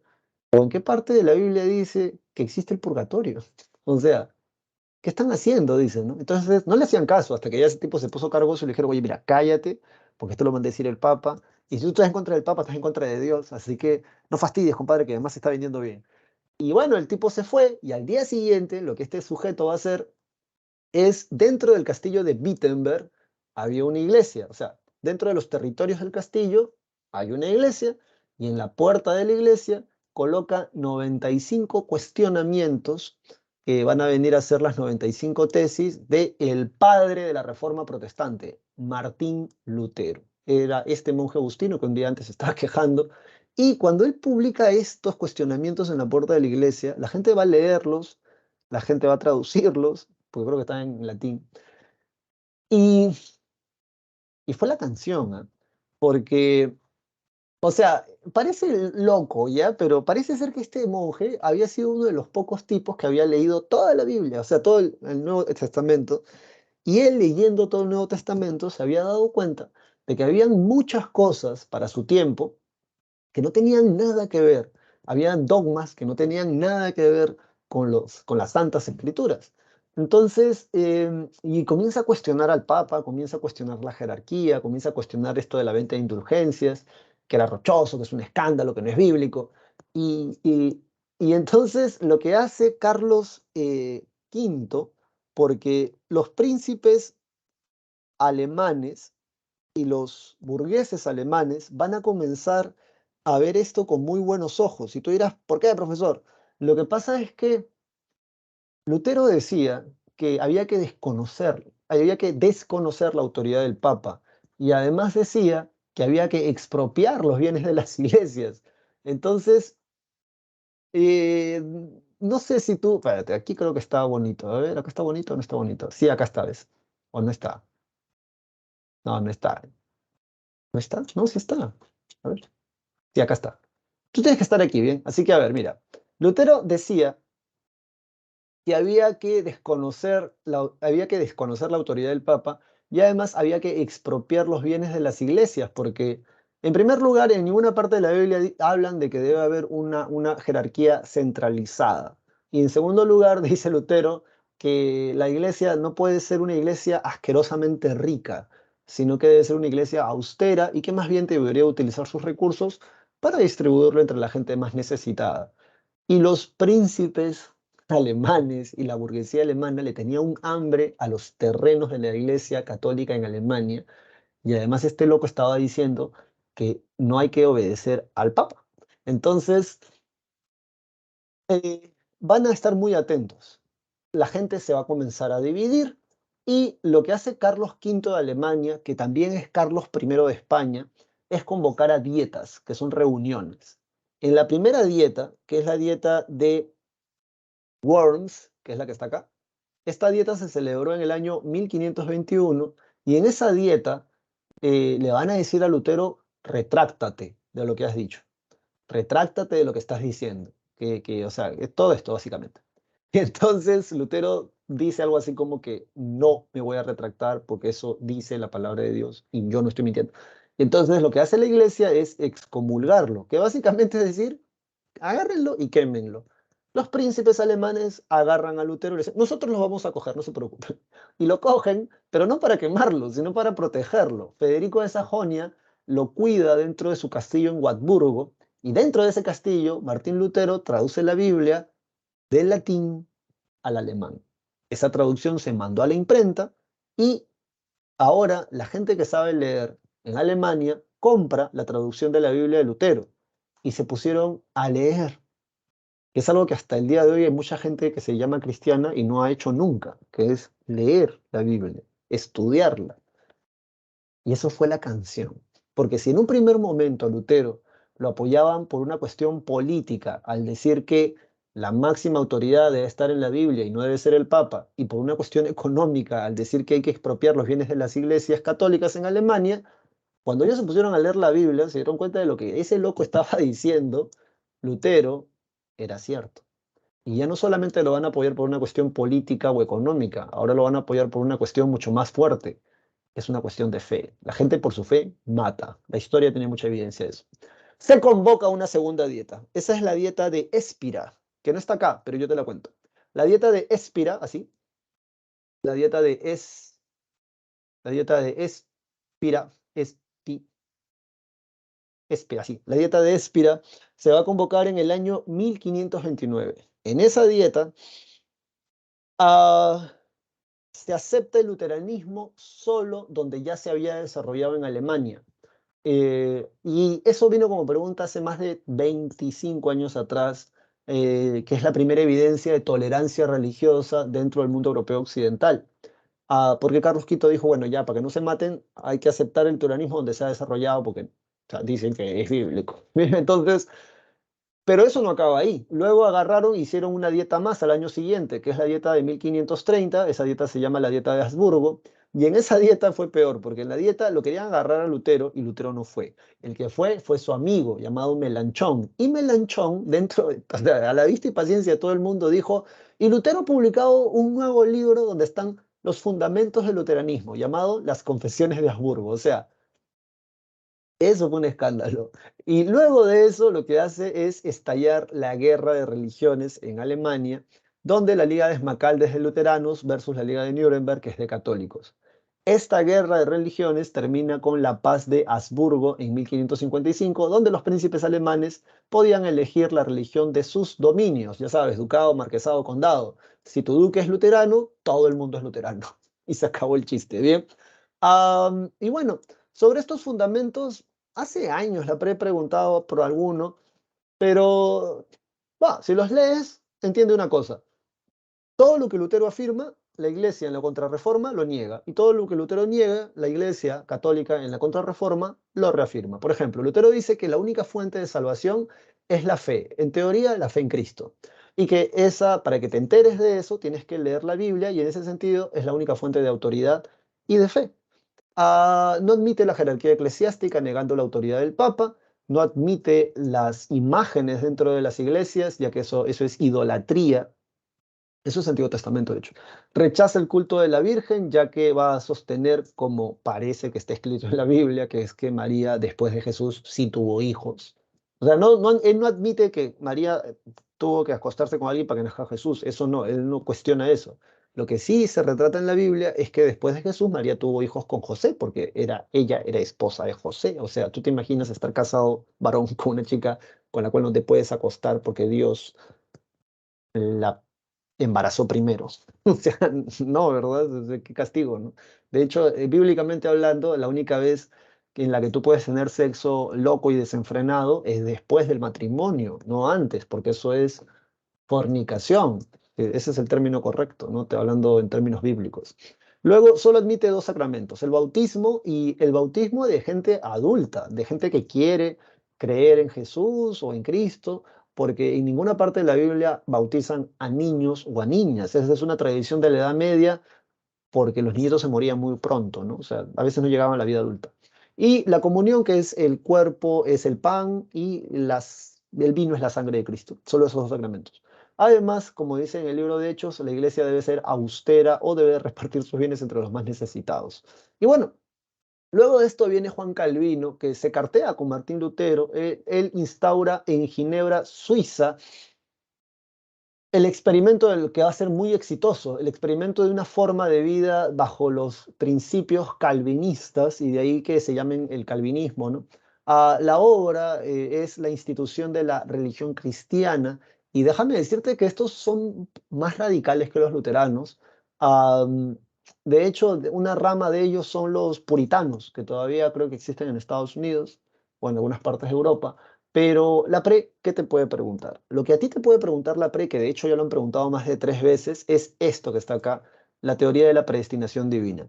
A diferencia de los testigos de Jehová, los mormones, que en el mundo evangélico se han ganado nuestro respeto, porque, o sea, ¿a quién no le ha pasado esto, no? Un fin de semana, tocan tu puerta y abres y de pronto alguien te dice, buenas tardes, ¿tienes un momento para hablarte de la palabra de Dios? Y tú dices, no, y cierras la puerta, ¿verdad? Bueno, a eso se le llama evangelizar. Yo lo he hecho. Se le llama compartir las buenas nuevas de Cristo, ¿verdad? Llevar las buenas nuevas de Cristo a la gente que no cree en Cristo, pues, ¿no? Am, y los mormones y los testigos de Jehová son muy buenos en eso. Pero, ¿puedes creer que los calvinistas no evangelizan? O sea, que esta gente vienen del humanismo, pues. Esta gente es tan racional, pero tan racional, que racionalizan la Biblia. Y van a decir lo siguiente, escucha, porque el razonamiento es bacán. Papá Dios sabe quién eres tú, quién soy yo. De hecho, papá Dios sabe ¿quién eres tú y quién soy yo? Desde antes de la creación del mundo. En ese sentido, Dios, que es omnisciente y omnipotente, que todo lo sabe y que todo lo puede, Dios sabe quién se va a ir al cielo y sabe quién se va a ir al infierno. Así que yo, ¿para qué te voy a evangelizar? Tú dirás que, sí, claro, si Dios ya sabe si Luchito se va a ir al cielo o si Pepito se va a ir al infierno, no importa si yo no lo evangelizo a Luchito, porque Dios ya sabe que él se va a ir al cielo. Entonces, Luchito, antes de que se muera, vendrá a la iglesia calvinista y su alma se irá al cielo. Y Pepito, no te afanes porque por mucho que vengas a la iglesia todos los domingos, si Dios sabe que tú te vas a ir al infierno, te vas a ir al infierno, compadre. O sea, los calvinistas no evangelizan, ellos esperan a que la gente llegue a sus pueblos, de hecho, y, y comiencen a adquirir su estilo de vida y su fe. Y esto vas a notarlo, porque esto sí lo ha preguntado, que lo he preguntado una vez nada más. De todas las iglesias protestantes, la iglesia calvinista de estos años es la más exitosa en términos de difusión. Profesor, no entiendo. O sea, aunque tú no lo creas, los luteranos hay en Alemania principalmente. De hecho, en la actualidad, o sea, año 2022, en la actualidad, la mayoría de los alemanes son ateos. Y si no eres ateo, eres luterano. Hay muy pocos católicos, de hecho. Creo que Alemania es el país con más ateos de Europa, si no me equivoco. Si no me equivoco, ese era el dato que tenía antes. Pero hay luteranos. En cambio, calvinistas hay en España, en Portugal, en Francia se les llama hugonotes, en Italia, hay calvinistas en Inglaterra y luego la reina Elizabeth o Isabel I los manda a colonizar el norte del continente americano. Así que los calvinistas van a estar inclusive en América, aunque usted no lo crea. Bien, entonces eso por ahí ya lo subrayas, lo anotas. Luego tenemos a Enrique VIII. Oh, Enrique. Mira ese papichulo. Es un papacito, aunque tú no lo creas. Es cachetón, ahí está todo pachonchito, ¿no? Ese hombre come hasta hartarse. Am, ¿Qué pasó con Enrique VIII? Te lo cuento así rápidamente porque aquí tengo esta imagen. Y bueno, sobre Enrique VIII, te lo resumo. Bien, te lo resumo y te lo resumo de manera chusca, pero más o menos es así. Enrique VIII, rey de Inglaterra, estaba casada con la hija de los reyes católicos. Sí, de los del descubrimiento de América, Isabel de Castilla, Fernando de Aragón. Ya, la hija es Catalina de Aragón. El tipo estaba un poco obsesionado con tener un hijo varón primogénito, porque de hecho Catalina le había dado 4 hijos, más todas eran mujeres, y creo que solo sobrevive una o dos. Entonces, lo que hacía el compadre era acostarse con mujeres de la nobleza inglesa y el florazo era, nos juntamos a ver si sale un heredero al trono de Inglaterra, ¿no? Entonces, obviamente, a mí me dice eso, yo soy chica, hazme tuya, le digo, ¿no? Una cosa así, ¿no? Pero hasta que conoce a esta chica llamada Ana Bolena. Ana Bolena venía de la corte de Francia, era una inglesa, pero se había criado en la corte de Francia. Y bueno, imagínate, varón, que cómo estaría Enrique VIII con la cabeza caliente, ¿no? Pero Ana Bolena, te lo resumo de manera muy chusca, le dijo algo así como, ¿te quieres acostar conmigo? Y Enrique VIII le dijo, claro que sí, Ana, para ver si sale un heredero al trono de Inglaterra. ¿Te quieres acostar conmigo? Entonces le dije, claro que sí, Ana. Bueno, si te quieres acostar conmigo, tienes que casarte conmigo, porque yo no soy una mujer cualquiera. Entonces, Enrique VIII le dice algo así como, pero Ana, yo estoy casado con Catalina, además es un ratito nomás para ver si sale un heredero al trono de Inglaterra. Y entonces Ana le dice que no. ¿Qué cosa va a hacer Enrique VIII? Manda un mensajero al Vaticano, porque él es de Inglaterra, y a pedir carta de divorcio. El Papa era el Papa Clemente VII, que tenía muy buenas migas con los reyes católicos. Entonces el Papa le dice, bueno, le podemos dar carta de divorcio, pero tiene que haber una razón. A ver, déjame adivinar. Seguro le es infiel, ¿no? O sea, le he montado cuernos. Por eso te pueden dar carta de divorcio. Y le dice, no, en realidad es una mujer muy fiel, el mensajero, ¿no? Bueno, ya, entonces, a ver, seguro adora a Satanás, a Buda, a Son Goku, a Alá. Entonces le dice, no, en realidad es la más católica de toda Inglaterra, es hija de los reyes católicos, de hecho. Es estéril. Esa es la última razón por la que te pueden dar divorcio, si eres un rey, además. Es estéril, seguro, no le ha dado hijos. No, le ha dado 4 hijos, pero ahí está el detalle, todas son mujeres, y el rey quiere tener un hijo varón y ella no se los va a dar. Antes le echaban la culpa, chicas, a las mujeres. Si la criatura salía mujer, te echaban la culpa, te echaban la culpa. Esa gente es loca. Entonces, el Papa le dice que no le puede dar carta de divorcio porque no hay una razón, no hay un motivo, no hay. Entonces, no le va a dar el divorcio, no le va a dar el divorcio, no le va a dar el divorcio, no le va a dar el divorcio. Se fue el mensajero a Inglaterra y Enrique VIII lo que dijo fue, no hay rollo. Agarró junto al Parlamento inglés, que vendría a ser como que el Congreso, algo así, y en la Cámara de los Lores y en la Cámara de los Comunes, el Parlamento rompe con el papado, o sea, separa la Iglesia de Inglaterra del Vaticano, de Roma, de la jerarquía papal en la Iglesia Apostólica Romana, y crea el Acta de Supremacía en el año 1534, donde crea la Iglesia Nacional de Inglaterra, porque Iglesia Anglicana, o sea, tú apréndelo como está acá, pero la Iglesia Anglicana la va a crear su hija. ¿Quién, profesor? Ya, mira, esta historia no se acabó acá, pero tú crees que Enrique VIII da para un capítulo. No, son muchos. Mira acá. Entonces, se divorcia de Catalina de Aragón y se casa con el amor de su vida, Ana Bolena. Cuando nace la criatura, porque estaba embarazada, salió una niña. Esta niña se llamaba Isabel, bien, o Elizabeth, si lo quieres pronunciar en inglés. Y bueno, la cosa es que le manda a cortar la cabeza. Luego se casa con Juana Seymour, y ella le da por fin a el heredero. Con ella nace Eduardo Tudor o Eduardo VI. Bien, la señorita se muere, malazo ahí, malazo. Se vuelve a casar con Ana de Clevery, se divorcia de ella, a Catalina Howard le manda a cortar la cabeza, se casa luego con Catalina Parr, ella le sobrevive, y cuando él se muere, o sea, sí, mira, una vida intensa tuvo, cuando él se muere, el que hereda el reino es su hijo varón, Eduardo VI. El problema está, y chico, chica, esto es ciencia, si tienes un bebito, una bebita en casa, un hermanito, hermanita, sobrinito, sobrinita menor, esto es ciencia.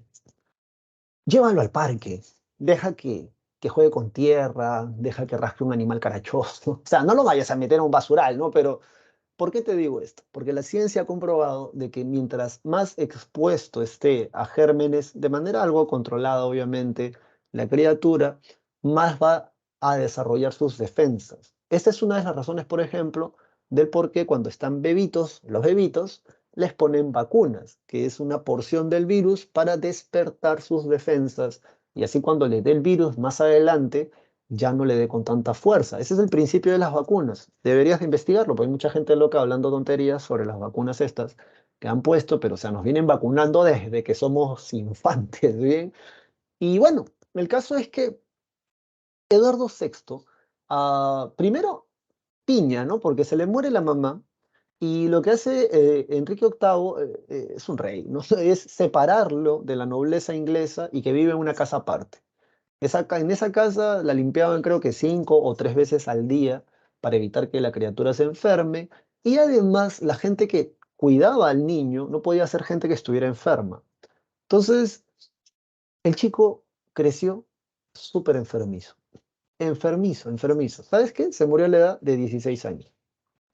Lo que hace el Parlamento es llamar a la hija de Enrique VIII con Catalina de Aragón, que se llamaba María o Mary. Debes haber escuchado esa canción, ¿no? Lady Blood Mary.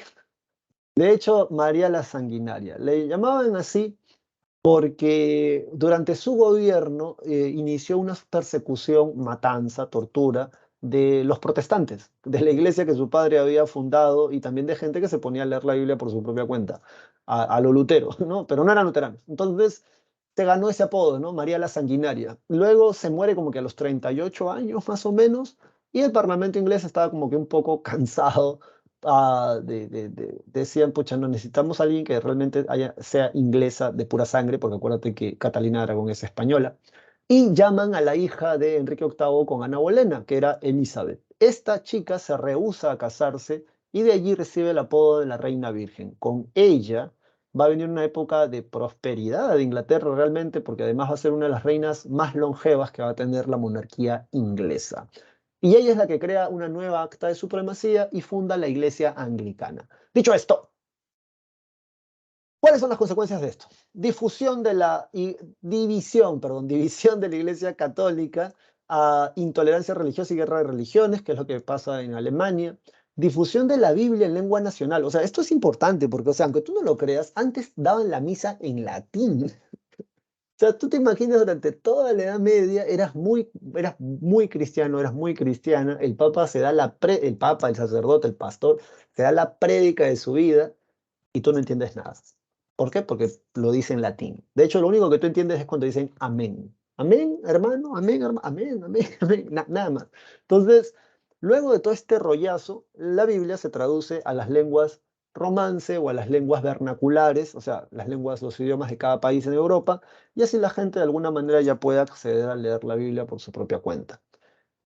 Respuesta de la Iglesia Católica, la contrarreforma, señoras y señores. Entonces tú tienes que estar aquí, o joven y señorita, y nosotros vamos para acá en la reforma, la renovación de la Iglesia Católica en la contrarreforma, en la contrarreforma. Muy bien, lo mínimo que debes de aprender, Concilio de Trento. Gracias al Concilio de Trento, estos locos van a resetear el cassette y van a poder no solamente contener el avance protestante, sino mantener la iglesia por unos 400 años más, porque la próxima vez que se van a reunir va a ser en el año, o sea, sí, una reunión importante, 1950-52, en el Segundo Concilio Vaticano Papal.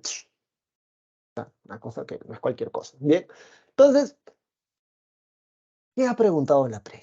La pre ha preguntado qué papa convocó a esa vaina. O sea, Paulo III es el papa que convocó al Concilio de Trento.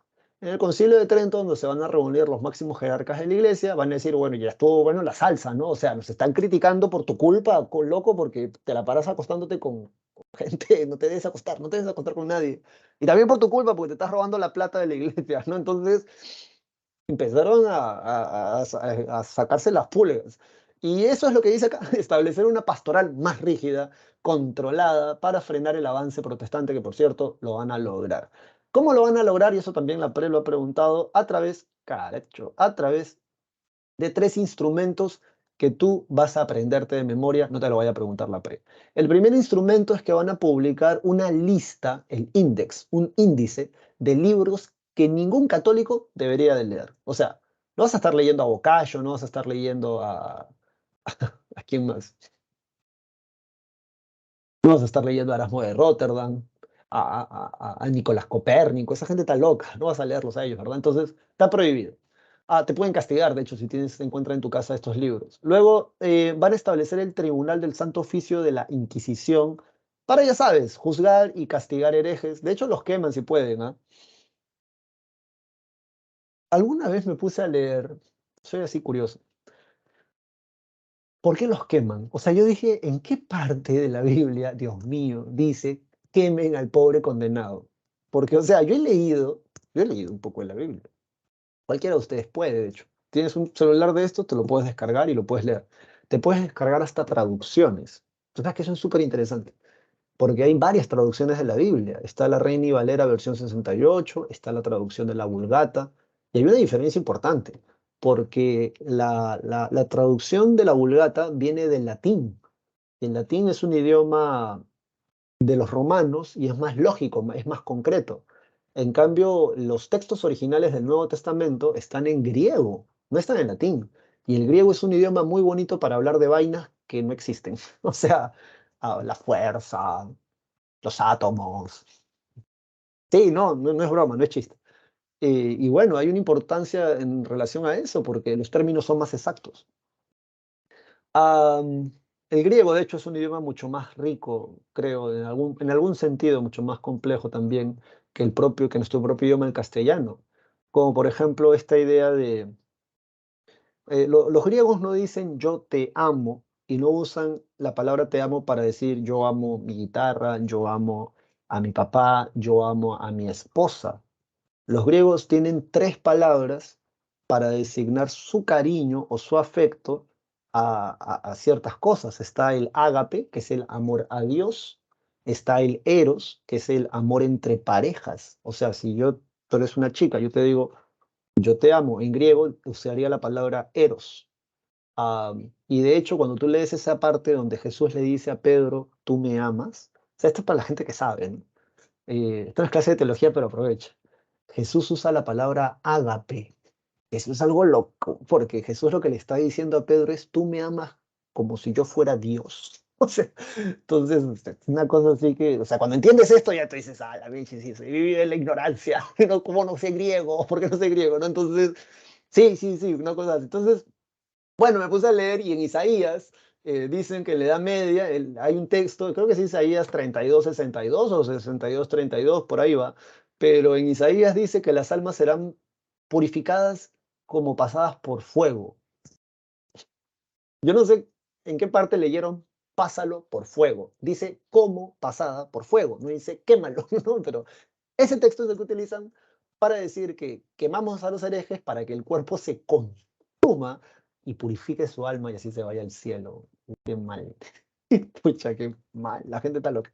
Bueno, y finalmente tenemos la compañía del Sagrado Corazón de Jesús. Bien, este tipo llamado Ignacio de Loyola, o si eres creyente, San Ignacio de Loyola, le va a pedir al Papa Paulo III, le va a decir, loco, hazme este favor, hazme esta gauchada, quiero fundar mi propia orden religiosa. Y aunque tú no lo creas, en el mundo católico, la orden de los jesuitas se han ganado fama y respeto, ¿ah? O sea, no son cualquier orden así chabacana, chusca. De hecho, los jesuitas que llegan aquí al virreinato del Perú son los jesuitas, ¿eh? O sea, no son cualquier... Ya vamos a hablar de ellos más adelante. Y es aquí donde justamente vienen los jesuitas. Ya sabes, el Papa Francesco es el primer jesuita de su orden en ser investido como papa. Y bueno, en el Concilio de Trento acuerdan todas estas cosas, que básicamente es todo lo que Lutero niega, ellos lo van a afirmar. Por ejemplo, no solamente es la fe, sino dicen tienes que hacer buenas obras, y así tú vas leyendo y de ahí vas a ver que lo que te dije es cierto. Finalmente, nos vamos ahora, porque ya nos quedan 9 minutos de clase, 9 minutos, papá, 9 minutos, 9 minutos. No, nos quedan 14 minutos de clase. Exploración y viajes de descubrimiento en Europa, la expansión europea. Bien, a ver, esto va de 1400 a 1600 y esta expansión europea se va a dar gracias, por ejemplo, a la invención de estos artefactos tecnológicos como por ejemplo las carabelas. O sea, ya tienen barcos, pero las carabelas por su sistema de velas y su forma, o sea, cómo están construidos, pueden recorrer mucha más distancia aprovechando mejor los vientos. El astrolabio es súper chévere porque es la manera en cómo... Espérate. Es un aparato que te sirve ver la posición de las estrellas y el horizonte y así saber en qué parte del planeta Tierra estás. Bien. Luego, esto vino como pregunta en el examen de general de San Marcos y por eso lo voy a mencionar. ¿Qué es esto de los portulanos? ¿Qué es un Caracho. ¿Qué es un portulano? Es un mapa de navegación o diario de navegación. Bien, ahí tú lo ves. De hecho, esta es la península ibérica, ya sabes, acá está Portugal, acá está España, acá está Francia. Este es el estrecho de Gibraltar. Bueno, y dicho esto, los primeros en lanzarse al mar son los portugueses, como ya te había mencionado. Aquí tenemos el recorrido de de Bartolomé Díaz. Bartolomé Díaz va a llegar hasta el Cabo de las Tormentas, que está acá. El Cabo de las Tormentas, la zona más al sur del continente africano, luego le van a cambiar a Cabo de Buena Esperanza. ¿Por qué? Porque la gente no quería ir a viajar.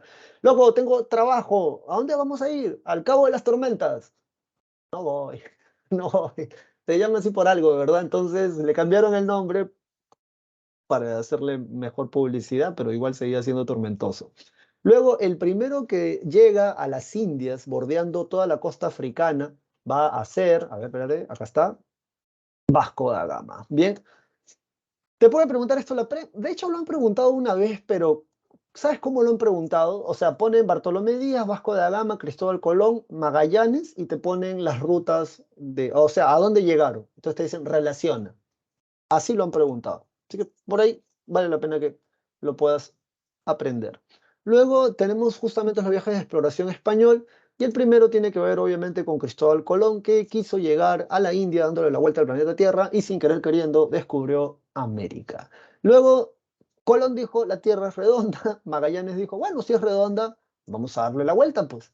Y entonces se mandó al primer viaje de circunnavegación planetaria. Como puedes ver aquí, Magallanes, am, Sí, cruzan el estrecho de Magallanes que lleva su nombre y luego vienen para acá. Aquí Magallanes se muere y es su lugarteniente Juan Sebastián Elcano el que termina el viaje de circunnavegación planetaria. Bien, así que eso está en tu separata, ahí lo lees. Sobre las consecuencias, rápidamente, obviamente, la consecuencia cultural, la expansión de la cultura europea. Me ves así vestido justamente porque tenemos influencia de la cultura europea, camisa, corbata. Nuestros ancestros originarios no se vestirían así. Luego tenemos también conocimientos y avances tecnológicos, además del descubrimiento de nuevas plantas y animales. Por cierto, es en estos años donde, por ejemplo, los portugueses comienzan a esclavizar a los africanos. ¿Por qué? Porque desde el Vaticano dijeron que esa gente no tenía alma. Y como no tienen alma, son objetos parlantes. Por lo tanto, no van a ir al cielo ni van a ir al infierno. Así que haz lo que quieras con ellos. En el caso de los indígenas o nativos americanos fue diferente porque la iglesia dijo, ellos sí tienen alma, así que hay que evangelizarlos. Más adelante te cuento eso. En consecuencias sociales se consolida ahora sí la burguesía comercial, o sea, gente que son plebeyos, pero esta gente ya tiene plata, ya tiene poder, tienen ejército, de hecho sus familias se han casado con reyes o son papas, o sea, son gente importante ya para estos años. Fusión, sincretismo de las culturas aborígenes con la cultura occidental. Hay una crisis o descenso de la población, principalmente producto de las enfermedades, y luego ya vienen guerras y trabajos forzosos. En política se forman los primeros imperios coloniales ultramarinos como Portugal y España. Se inician los conflictos políticos entre estas potencias. Y en economía hay un apogeo de la cuenca atlántica y el mercantilismo. Sobre el mercantilismo, ya sabes, acumulación de metales preciosos como base de la riqueza. Esto es clase de geografía. ¿Qué cosa es una cuenca? Una cuenca es un lugar donde los ríos o los ríos y lagos desaguan sus aguas. Bien, entonces desaguan, de hecho, nada más es. ¿Por qué se dice que hay un apogeo de la cuenca atlántica, o sea, de esta zona de acá? Porque si haces un poco de memoria, cuando hablamos de toda esta parte de historia universal hasta este momento, básicamente toda la historia giraba en torno al mar Mediterráneo o alrededores, ¿verdad? Ya sabes, el Imperio Romano se divide en dos, hay comercio, guerras, etcétera. Pero cuando se descubre este nuevo continente, los europeos, por ejemplo, prefieren mandar la mercadería a América, porque en América esta mercadería se vende un par de zapatos, se podían vender de 8 a 10 veces más caro en América que en Europa, lo que hace que haya un apogeo justamente de la cuenca atlántica. Y ya, monopolio comercial, sí, ya está esto. Luego sobre los imperios coloniales ultramarinos, tenemos a Portugal y tenemos a España. Aquí de hecho está bonito como te lo han puesto, así que vamos a aprovechar este mapa que está acá. Ay, correcto, acá está. Sí, aquí está. Entonces, aquí en pantalla puedes ver. Oh, vamos a ver, trae al frente. Aquí está. El Tratado de Tordesillas entre España y Portugal con el arbitraje del Papa Julio II se van a repartir el planeta Tierra. Como ya te había dicho hace ratazo, esta es la razón, por ejemplo, de por qué en la actualidad en esta zona de aquí hablan portugués. Todo esto para España, todo esto para Portugal. Bien, dicho esto,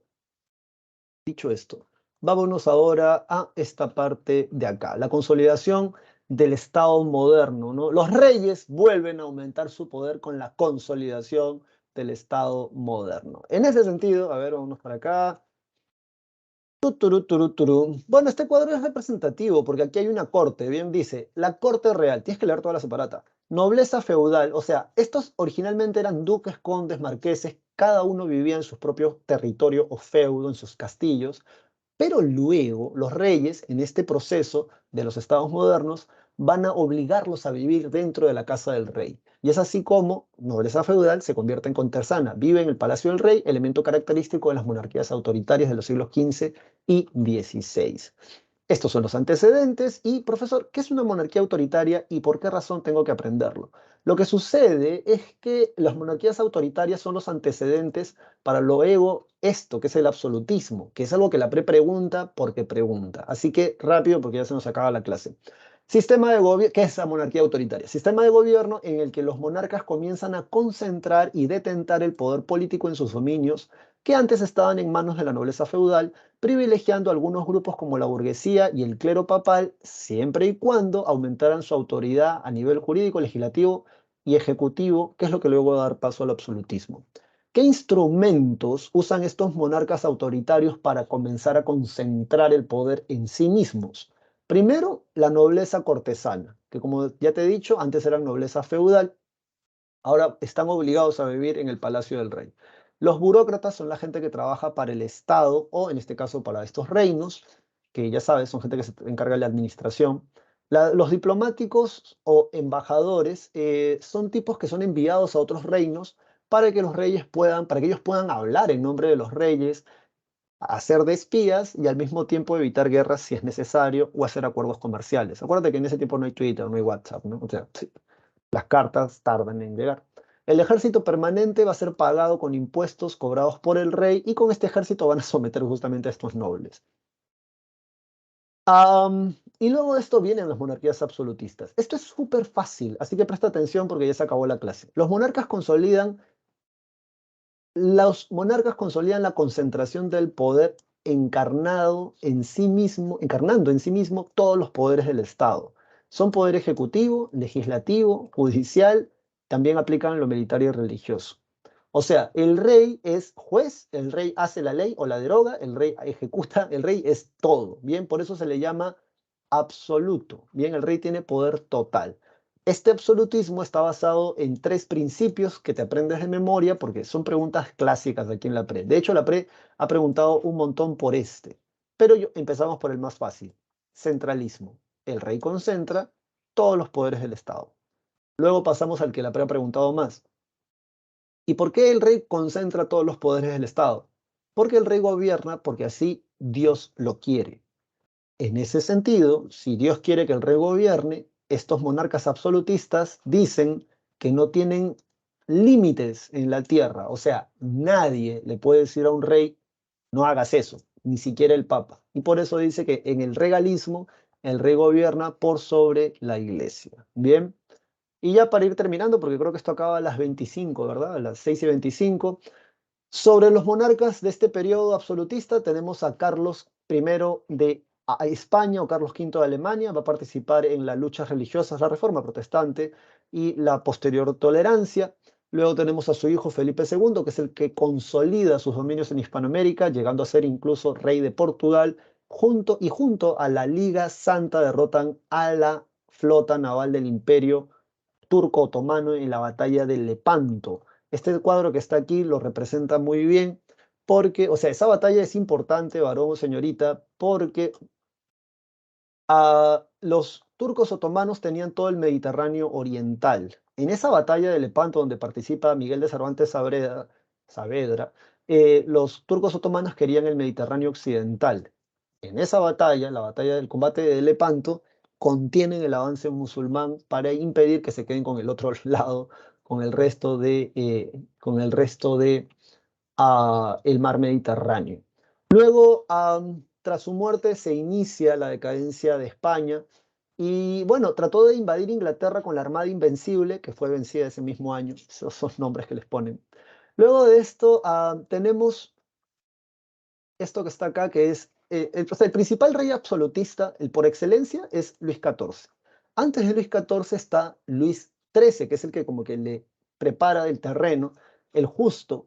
Pacifican Francia, con el conde Richelieu van a someter a toda la nobleza feudal francesa, y el que lo sucede al conde Richelieu va a ser Mazzarino. El rey Sol, acá de hecho lo hemos disfrazado del rey Sol a Luis XIV, tiene un muy buen ministro de Economía que es Jean Colbert, ministro de Hacienda, y con él se van a aplicar esta ideología mercantilista de acumulación de metales preciosos. Además, hay un auge económico en Francia, lo que le permite, por ejemplo, construir el famoso Palacio de Versalles, que es un símbolo del absolutismo en Francia. Luego, Carlos II, eh, que es el último rey Habsburgo español, dice, mi nieto, que es Felipe de Anjou, quiero que sea el rey de España. Pero el nieto de Felipe, perdón, el sobrino de Carlos II, el último rey de España, era también nieto de Luis XIV. Entonces, eso es lo que hace que estalle la guerra de sucesión española y que finalmente termina poniendo a un Borbón en el trono español. De ahí viene el nombre Reformas Borbónicas, que lo vamos a ver más adelante. Y bueno, Finalmente, esto que está en tu separata, o sea, la revolución científica o los avances científicos de esta época no son para menos. Con Nicolás Copérnico, por ejemplo, él dice, no es la Tierra el centro del sistema planetario, sino es el Sol. Para la Iglesia fue un escándalo. De hecho, Johannes Kepler es el que demuestra matemáticamente que Copérnico tenía razón, y cuando Galileo Galilei lo puede observar con telescopio, la Iglesia le dice, te vamos a quemar si no te retractas de lo que has dicho. O sea, de que el Sol es el centro del sistema planetario y no la Tierra. Y bueno, dicen que se tuvo que retractar, pues si no te quemas, y saliendo de la iglesia dijo, y sin embargo se mueve. Isaac Newton, con su famosa ley de la gravitación universal, Besalio para los estudios en anatomía, y René Descartes con metodología científica, ¿no? Esta manera de poder hacer los trabajos científicos. En literatura tenemos a Molière, y chicos y chicas, eso ha sido todo por esta clase megamaratónica. Así que yo espero que estés estudiando, yo espero que estés enfocado y enfocada de cara a lo que viene con tu examen. Y bueno, te deseo una feliz Navidad. Bien, y si no puedes ser feliz por algún motivo, al menos trata de que sea una noche buena. No es igual, pero es lo mismo. Bien, así que cuídate mucho, que la fuerza te acompañe y nos vemos el siguiente año, creo, ¿verdad? Chao, chao.